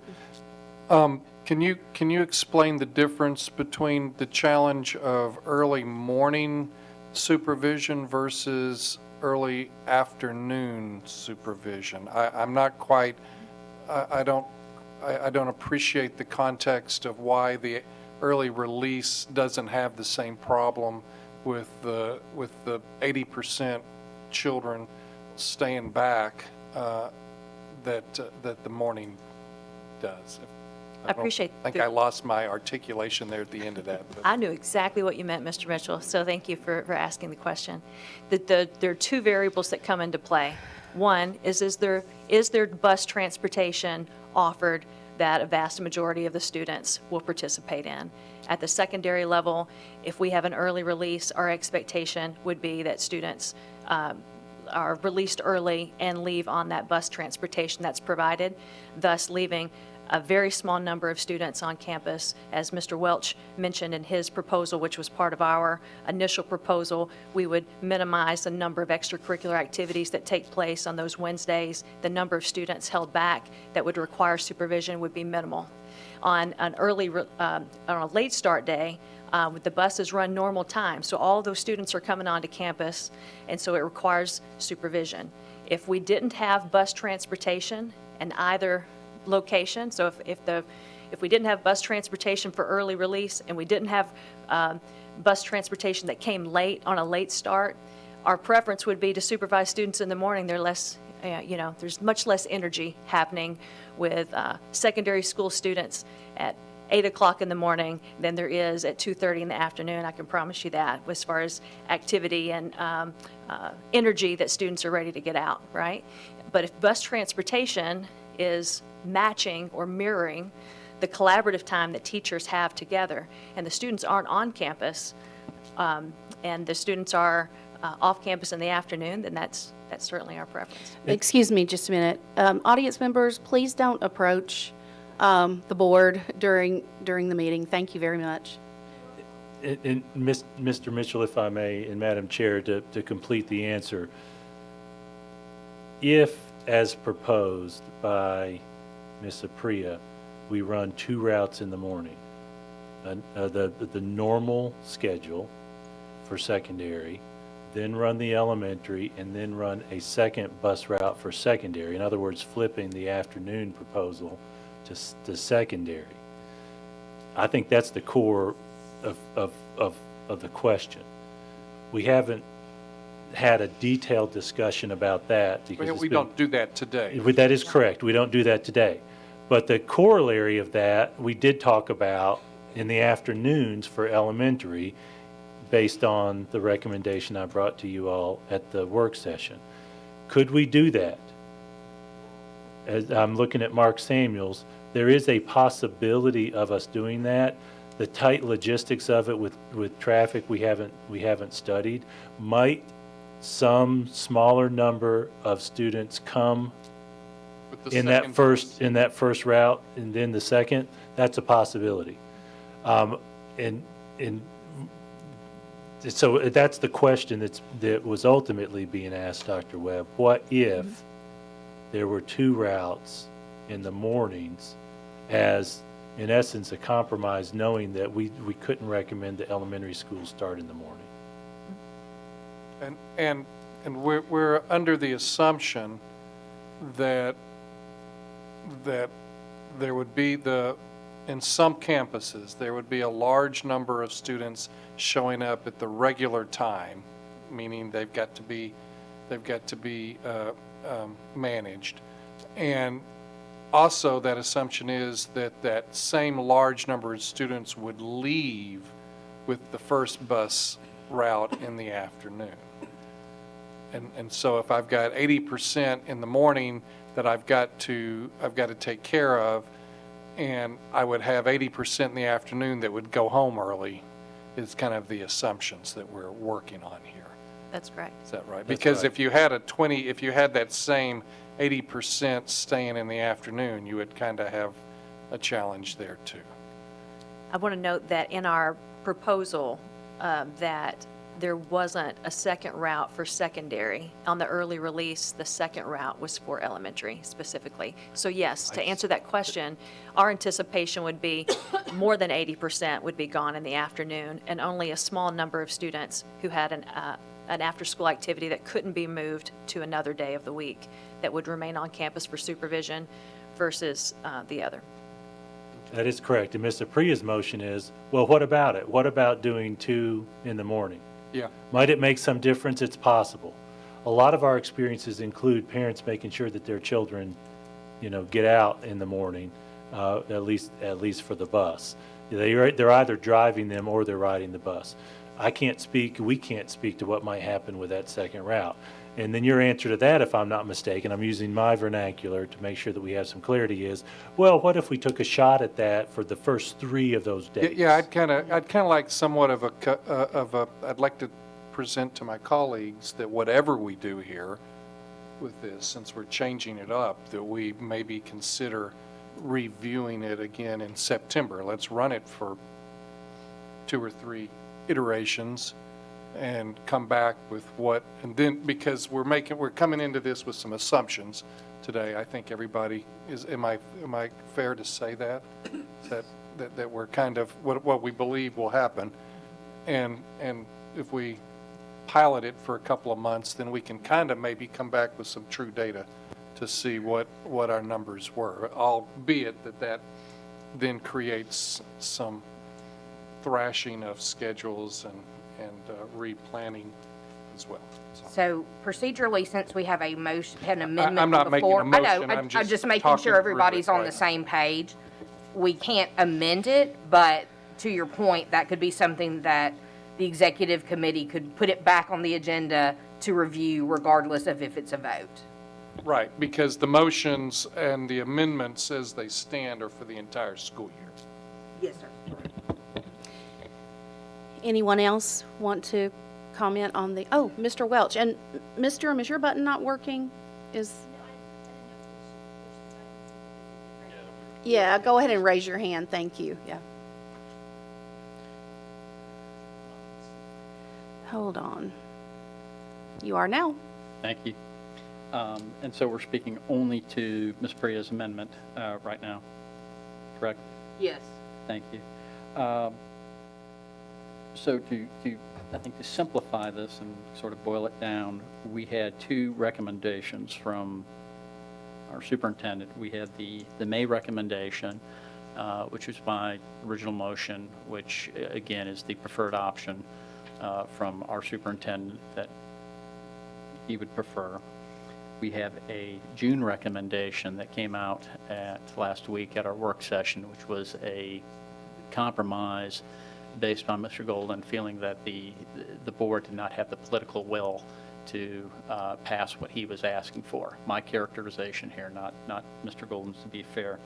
And then I thought Ms. Priya originally was recommending the June recommendation, but if I'm understanding and what we're kind of listening here, it's actually a third sort of hybrid of Mr. Golden's original recommendation, but switching from a early release to a late start on those days instead.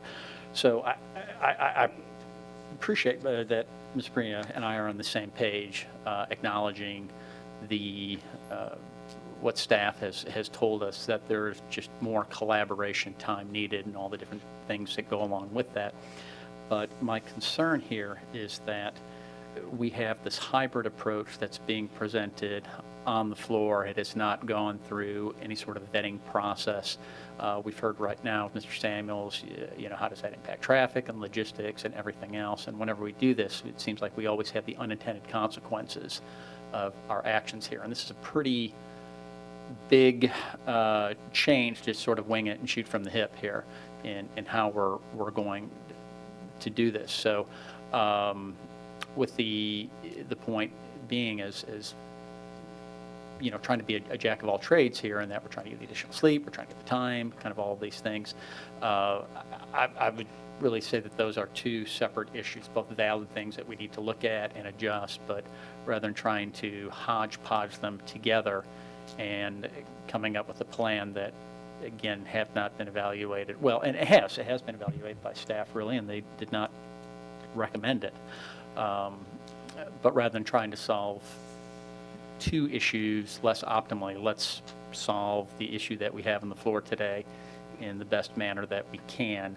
And that other issue, let's talk about that and solve that in the best manner that we can, rather than trying to do both at the same time, each one poorly. Ms. Durham? I'm actually okay.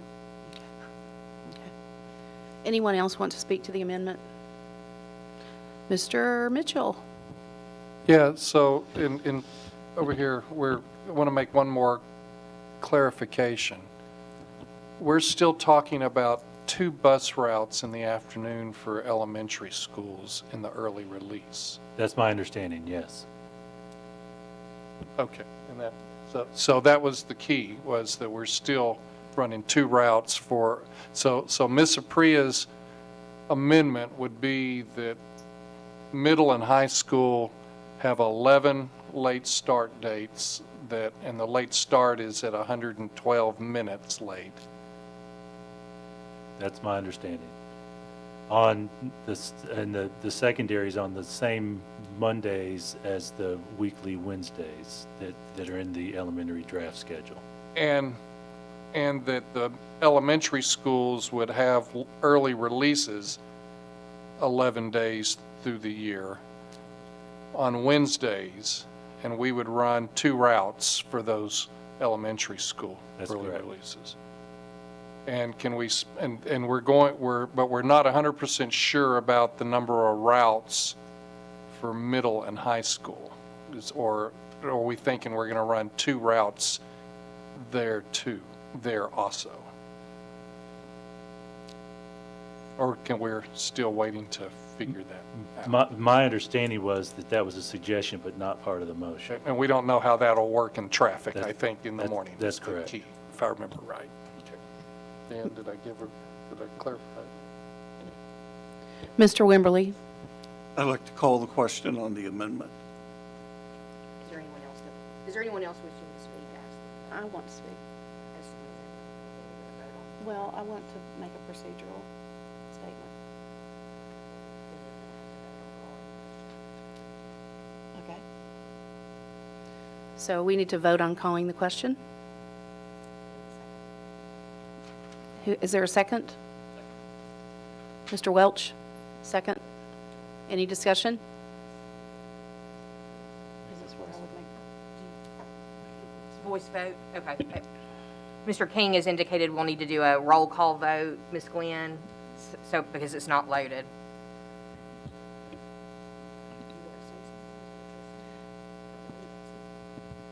Excuse us just a second.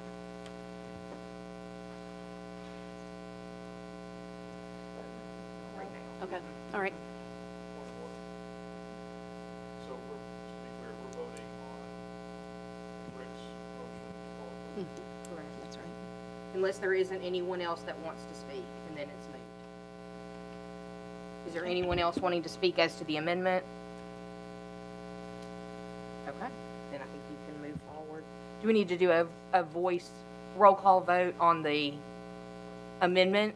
No, just look. Since no one else wants to Wait a minute, not on the amendment, but on the question. On the question. Procedurally, there's no one else wishing to speak as to the amendment, Oh. so we could vote on the amendment, and then there will obviously be time to speak on the original motion. Okay. And you want us to do a roll call vote?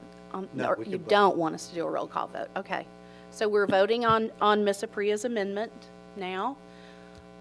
Please cast your votes, board members. I do not recommend approval.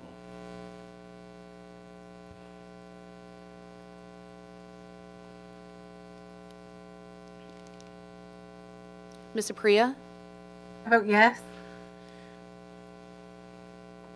Your vote is 4 yes, 6 no. Thank you, board. Now we're back to the original motion, correct? We did have some speakers in the queue for that, so if you would please check back in. Mr. Galbraith? You're on. Am I live? Yes. Okay, thank you. I guess I'm not in favor of, I'm still struggling, and I haven't had a chance to ask Dr. Webb as far as the supervision on this. I guess this is what came up at the, I believe it was the work session when we were talking about this in May. But my concern about early release for secondary, particularly high schools, is the number of students that are going to stay on campus for that period of time. And so both in school and out of the school, so I mean, what are your thoughts on that? I know you guys have thought about it.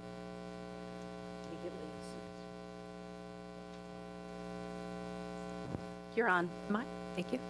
So our supervision model would flip. So currently in the mornings, when our students arrive on campus, in addition to having our support staff, teacher assistants that may not be working directly with students at that time supervising students, we do have that rotation of staff in some instances that have to rotate out of collaboration to help supervise.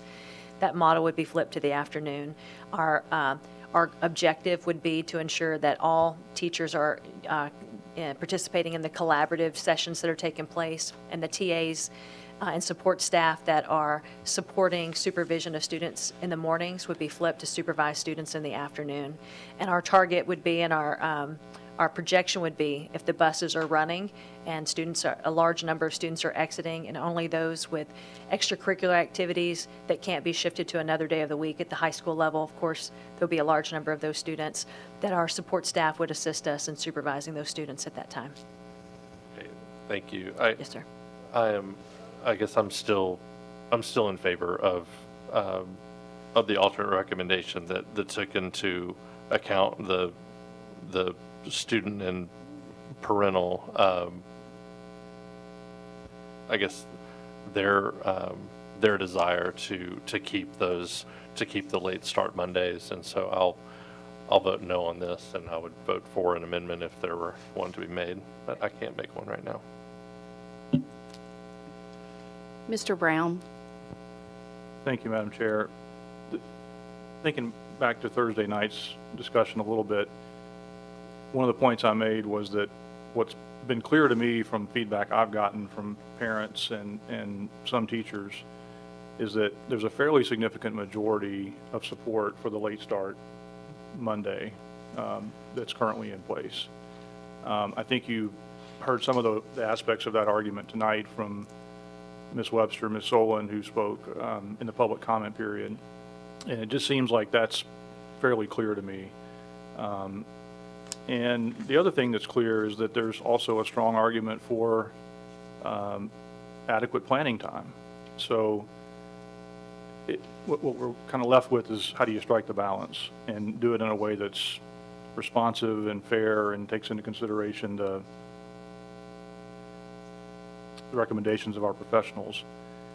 A couple of other general observations. I don't think we've done the best job we could do in getting input from a broad swath of teachers, staff, and parents. I think it seems to be a deficiency in this, and I think something like that is critical for something of this magnitude that we're asking families to adjust to. So at a minimum, I think we have to keep what we currently have in place to not have any disruption or to minimize disruption. So the question becomes, what do we do about the elementary? Since that's the thing we would be adding to this on top of what we currently have in place.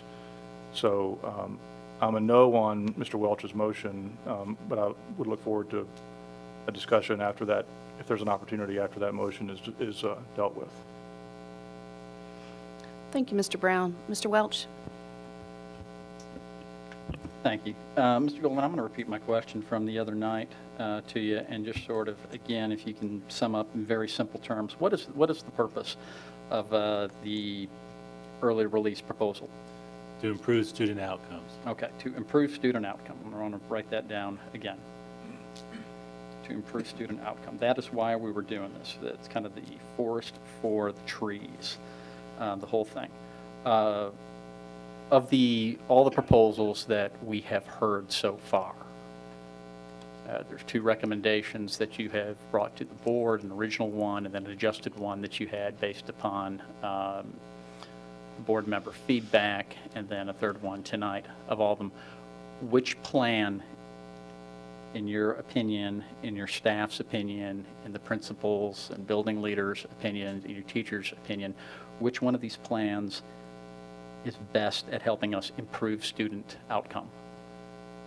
The plan that's on the floor with the Wednesdays per the specified schedule for K through 12. Okay, the one that's on the floor right now, the one that you originally recommended, is the one that is best for improving student outcome. Thank you. So, which is, again, is the entire point of this. So the argument against it, and if individual board members have a argument that they disagree with Mr. Golden and they disagree with staff and the building principals and everything, I respect that. Let's have that conversation. If you think there is a better plan for improving student outcome, but I haven't heard it. I haven't heard anyone make that point and that argument coming kind of right out and saying that students will do better if we do X instead of Y. Right now, it seems to be the consensus of everyone here that to improve student outcome, which is the entire point of us sending our children here to Williamson County Schools, why, frankly, people move to this community, why they spend more on their housing and do all these other things. They want improved student outcome to improve their children's future. So it really is kind of the forest for the trees in that. I made some notes too, kind of some other things that I sort of want to take on, I guess. One talked about the community appetite to support this amendment.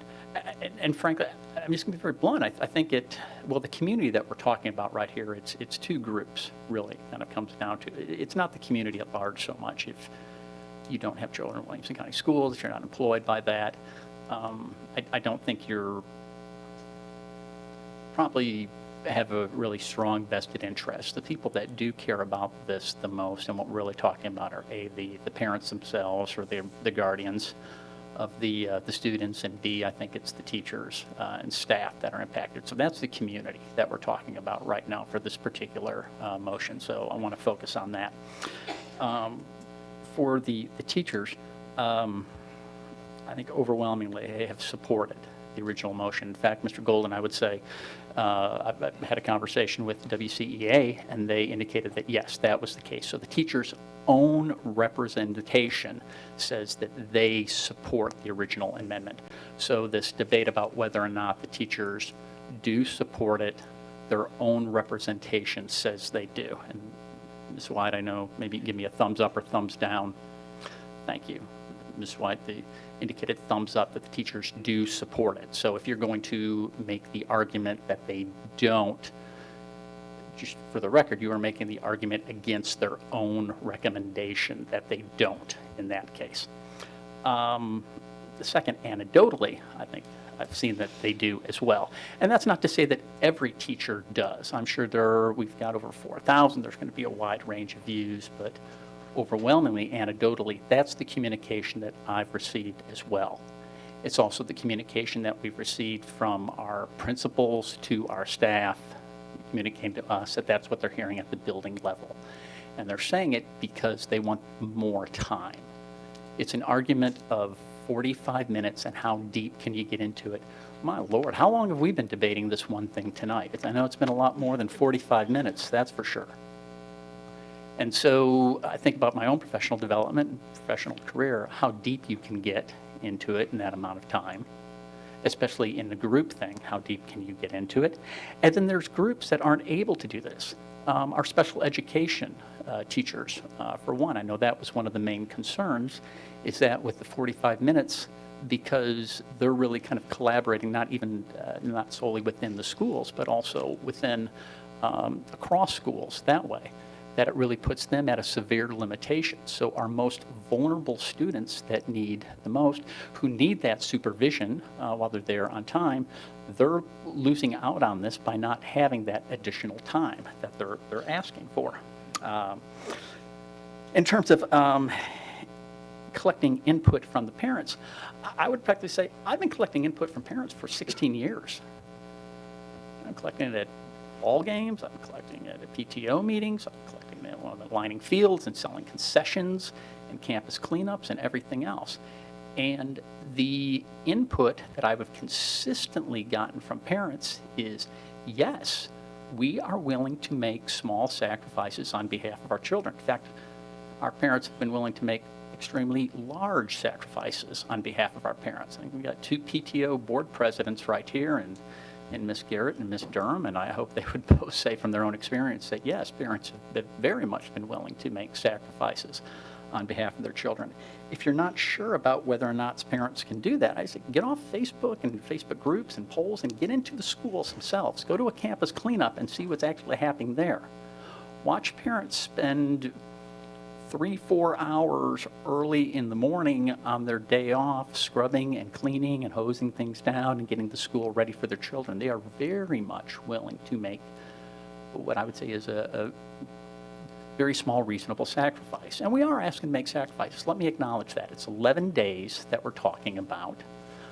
For some, it will be more than others. Some parents won't be anything at all. Just leaving work early 11 days over the entire course of the school year for the goal of being able to improve student outcomes with that. The other thing that I was going to say, if you're looking at feedback from the parents, let me take you back to 2018, February 6, 2018, in fact. And that is a date that we had a county-wide referendum. And there it wasn't even parents and teachers, it was everyone. And we asked the community, will you vote yourself a sales tax increase in order for that revenue to support schools? And the community voted 2-1 in order to do that. In an extremely conservative community, which had never done it before, they voted 2-1 to increase their own sales tax so that they could provide additional financial support and revenue to the schools. So that's some pretty strong feedback right there. I see I'm getting the hook. I know if this is the Oscars, the music could be playing right here. So I'm making my final point, Nancy. Thank you. The point here also, along with that, though, is I'm seeing a lot of people up for election right now that are taking credit for providing teachers more pay. And that's great. And we voted for it, everything. We all should take the credit. But you know what? Let's be honest. That was an easy vote. We had the money. Do you want to spend the money on increasing teacher pay? Yes.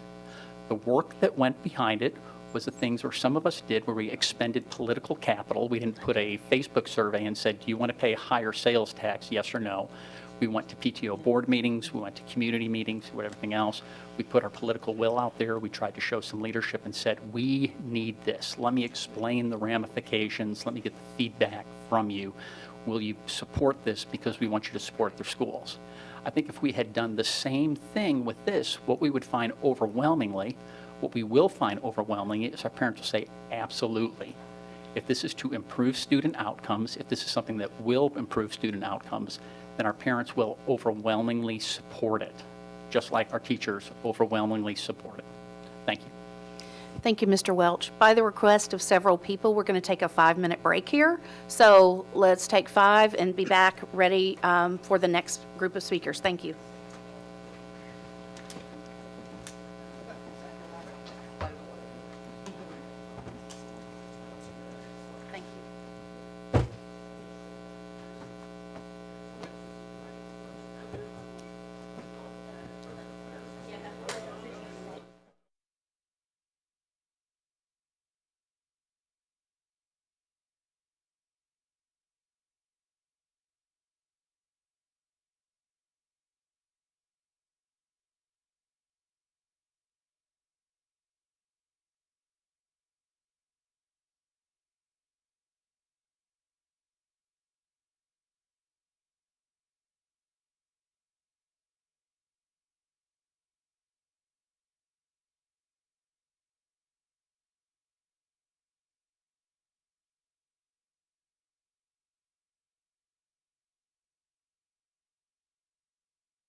Everyone, if you'll please be seated.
Are y'all ready?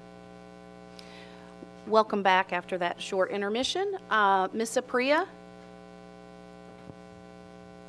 Just wanted to say, I attempted the amendment just in the interest of trying to collect all the feedback I'd heard from everybody and find some sort of compromise, but since it didn't pass, I do support Eric's motion, so I will be voting in favor. I just wanted to remind Mr. Golden, as a result of all of this conversation, I think it's very, very clear that sleep time and start times for those upper graders is clearly a very important issue to a lot of people, and something that I know you've mentioned a few times will be discussed during strategic planning for the fall. So I will be voting in favor of this because 11 instances of good sleep isn't obviously enough anyways. So this gives the teachers the time they need for planning, but I really want to reinforce and hope that you will take a strong look at the start times for secondary going into next year.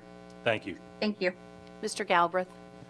Thank you, Madam Chair. I'd like to make a motion to amend this motion to reflect the item that was brought forth in the agenda to move the secondary schools back to the 27 days, late start Mondays. Is there a time limit on the 27 days, the 45 minutes? The 45 minutes, as reflected in the superintendent's recommendation for today. For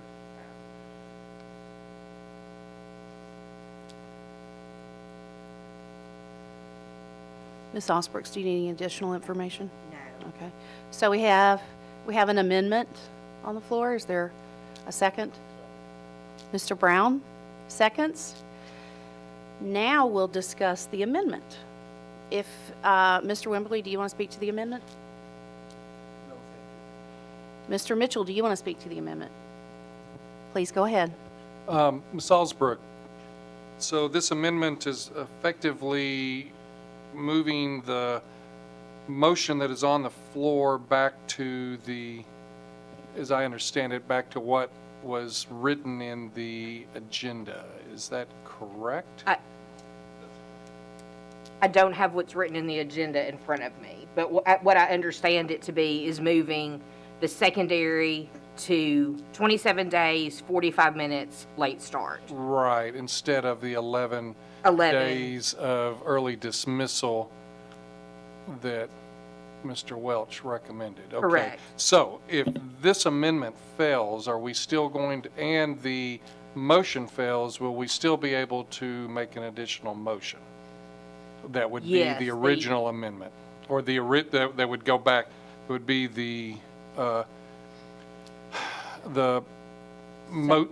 guess the policy, I'm still not finding the right word, that is the agenda item.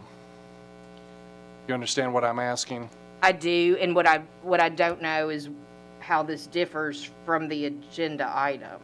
It doesn't sound like it does, based on what... I can speak to my understanding as superintendent. Mr. Welch made a motion that was based on the proposal from May, and it was in memo form. Mr. Galbraith has made a motion to alter that motion to the extent it's consistent with the memo from June 13th. So we have an amendment to that. So that's and I understand that. I guess what I can't answer. So let me give you my thought here, if I can. Is I don't believe that preempts us from being able, from the chair, to ask for additional motions on this agenda item. I agree with that. What y'all all discussed at the work session was that we would continue with this item until something passed. So if the amendment on the floor and the main motion both fail, then yes, the chair can ask for any additional business on this item. Thank you. And then I'll have some comments when we get back to the original motion, but that's all. Mr. Wimberly, your comments on, did you buzz in again, or? Okay, you passed, okay. Mr. Brown, are your comments on the amendment? Okay. The original motion. Okay, all right. Does anyone want to comment on the amendment? Mr. Welch? I'd just like to ask for a recommendation from Mr. Golden on Mr. Galbraith's amendment. Thank you. Are we ready for that? If there's any more, I'll do that at the final discussion, if I may, Madam Chair. If you'll do it at the final, then I can wait for that. Thank you. That's all that I had. I don't see anyone requesting to speak. And Mr. Brown, since I turned your microphone on, when we get back to the motion, please remind me that you're after Mr. Wimberly. Okay, thank you. Madam Chair, I'm going to give my recommendation with a caveat. Whichever of these two motions is on the floor, I will recommend. So to cut this Gordian knot, I ask that each of you vote your conscience based on the detail of the discussion that we had at the work session, knowing that I recommend this amendment and I recommend the underlying motion as well. Whichever one ends up passing, we will support. May I follow up then, Ms. Garrett, in that case? Yes. Oh, I'm sorry. I'm not the chair. Oh, you're going to Yes. follow up the question to me. Of the two amendments, the original motion and the amendment that was made, which do you prefer? Prefer the original. Okay, thank you. I see no other request to speak. So, board members, you're casting your vote on the amendment that has been brought forward by Mr. Galbraith.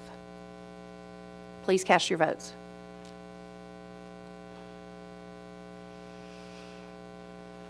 Ms. Apriya? No. Amendment? Did you say no? Yes, ma'am. Okay, thank you.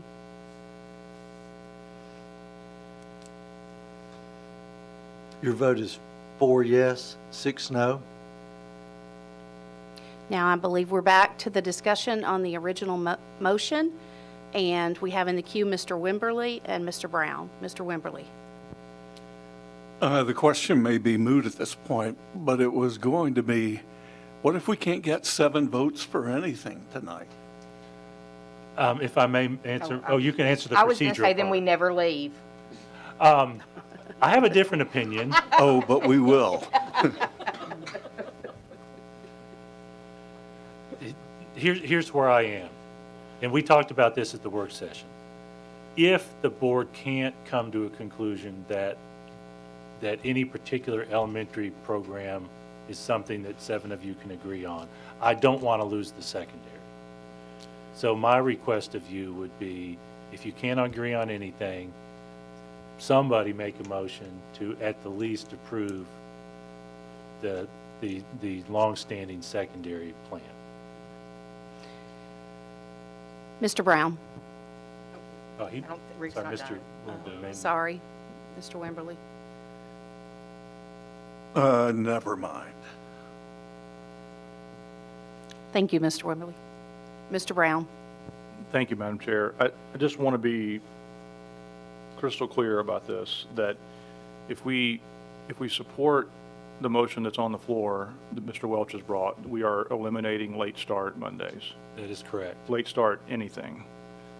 And I want parents, families out there who are watching to understand that, because that's a decision we're making.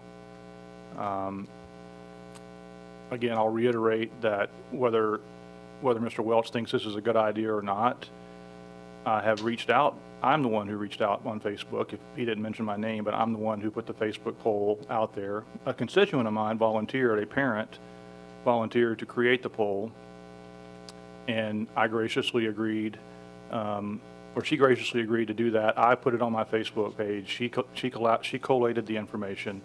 I don't think it's a bad thing to ask parents for their input. I don't think it's a bad thing to ask citizens for their input. So I'm not going to apologize for that, Eric. So yes, the majority of the feedback I have gotten from parents, teachers, has been that the late start is the preference. You can question the motives of those folks who have that opinion all you want. That's the opinion. That's the feedback. To the point about whether teachers support this, I'm sure that there are quite a large number of teachers who support it. Your proposal, the early release. My point was not whether they support it or not, but whether they were all asked for their input. How many of them were asked for their input? That was my point. And I stated that pretty clearly, that I think there has not been enough done to ask for the input of parents and all teachers and staff who will be affected by this. So for that reason, I am advocating for the proposal that was laid out in the memo tonight in our packet, and that we keep late start as an option for middle and secondary students, which I believe, again, is where the majority of people are who have students who fall into that category. Mr. Mitchell? Thank you, Madam Chair. All right, so trying to find a win-win option here. We do the late start and actually snow days, built-in snow days as well, due to the fact that we run we run the schools an extra half hour every day. And so that gives us enough time to do the 21 late starts, is it? The half hour is the inclement days. We do an extra 7 minutes for the late start. And how many late starts do we have? 27. 27. So 7 minutes gets us 27, those 27 days. And in a half hour, it gets us the 10 snow days. So what I would propose, and I don't think we begin making sausage tonight, is that how do we find a win-win here? Do we potentially pull back our 10 snow days to 7 snow days and use that time as late start time? I don't know how many days that gets you, and we're not asking that we do that math tonight, but I do think there are mechanisms available to us, and this kind of goes to Mr. Hawes' point of saying, how do we address late starts every day all year long, right? But I do think we have mechanisms available to us to keep the late start dates and potentially do the early release as well by maybe adding another 7 minutes, or, as I said, reducing the number of inclement weather days from 10 down to 7 or 5 or something of that nature. Knowing that the cost of that is that if we reduce it to 5 and we have 7 snow days, then we're going to school an extra 2 days after Memorial Day or something of that. Right. But that's kind of my recommendation, is regardless of what happens tonight, we potentially look at that as a way to get to our win-win where we've accommodated both sides. Thank you. That's a longer-term question. We'd have to have conversations with the WCA through the calendar committee process and teacher leaders through that. Also, I'd have to double check on whether we need a waiver from the Commissioner of Education related to the inclement days. I just don't know that off the top of my head. Mr. Galbraith? Thank you, Madam Chair. I'm fine to just let us take an up or down vote on this plan. If it doesn't pass, then I plan to bring up the Jason. So if we can't get his original that the superintendent didn't think he had the votes for, if we can't get that one, my plan is to bring this one back up again, the one that he recommended, and maybe we can get enough votes for that. And if not, then we bring it back up and we with just the late start status quo. That's if that is okay with everybody. I mean, let's just see where everybody is. Mr. Welch? Thank you. So I want to clarify something here, Josh. I never questioned the motives of the parents who answered that survey. I've never stated that. So I appreciate you not put sort of words in my mouth and statements that I haven't made that way. What I would say, though, is running your own district-wide poll is quite literally case study number 17 in the book study that we did of how not to be a terrible board member. I know you weren't on the board when we did that case study, but I believe you got a copy of that book. So I would encourage you to go back and read that, because what you're talking about doing is literally what we've been told not to do as board members. And the reason why we're told not to do that is not because we don't want to collect parent feedback. Again, I've been collecting parent feedback for 16 years. And I would encourage you to do the same. Go into the schools and do it that way. Go to a campus cleanup. Because sort of the gist of this is what this is boiling down to, is it's not a question of whether or not that we're going to improve student outcome or not. It seems that we've all agreed that the plan that Mr. Golden is recommending, that again that the staff is recommending, that his building principals are recommending, that the teacher's own representation has said they recommend, is the preferred option. The only question is whether or not our parents have the appetite, as you put it, for it. And I would argue that if you did a poll and you asked simply, do you support making a small sacrifice in order to improve student outcome, that you would get a very different set of results that way from your Facebook poll.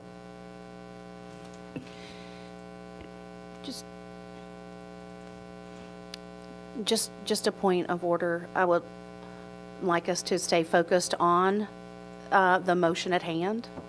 And I'm going on to Mr. Cash now.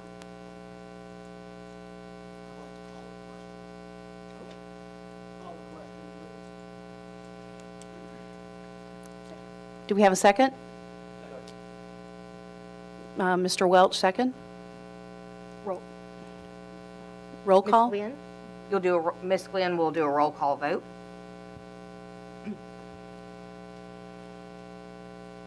Angela Durham. Dan Cash. Yes. Elliot Mitchell. Yes. Josh Brown. This is the call the question. Jenna Priya. Yes. Jay Galbraith. Yes. Rick Wimberly. Eric Welch. Casey Hall. Nancy Barrett. Yes. Your vote is 10 yes, 2 absent. Then we'll go to the original motion on the floor. No further debate. Would you like to recap that for us? It's been a while. I usually ask the Ms. Glenn has Ms. it. Glenn, yeah. Switch late start days to early release days. Increase the elementary school day by 7 minutes. Reduce the current 27 days to 11 days, increasing the time for each from 45 minutes to 112 minutes to use the 7 minutes. Early release days are to be Wednesdays. Board members, please cast your votes. Recommend approval.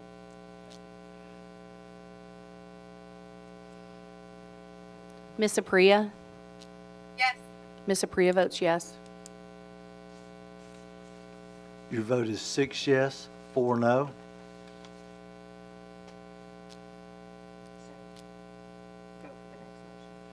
Do we have another motion? Mr. Galbraith? Hold on just a second, please. There you go. I move to accept the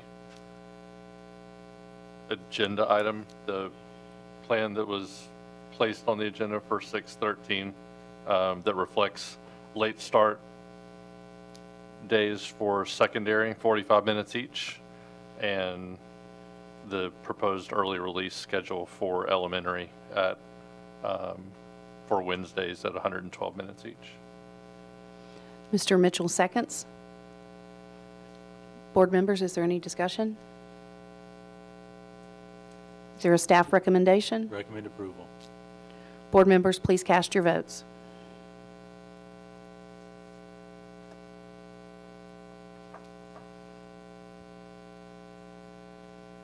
Ms. Apria? Yes. Ms. Apria votes yes. Mr. Brown and Mr. Welch.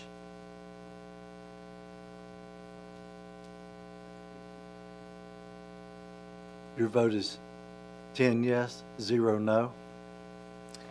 Thank you, Board. Our next item is the approval of the differentiated pay plan, which is an annual agenda item. Thank you, Madam Chair. This differentiated pay plan is a state report that contains content that is generated as a result of both your budget meetings and vote and your pay scale. So we do recommend approval so we can submit this to the state. Do we have a motion to approve? Ms. Durham. And we have a second by Mr. Mitchell. Board members, any discussion?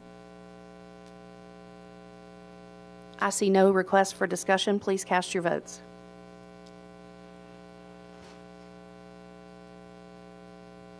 Ms. Apria?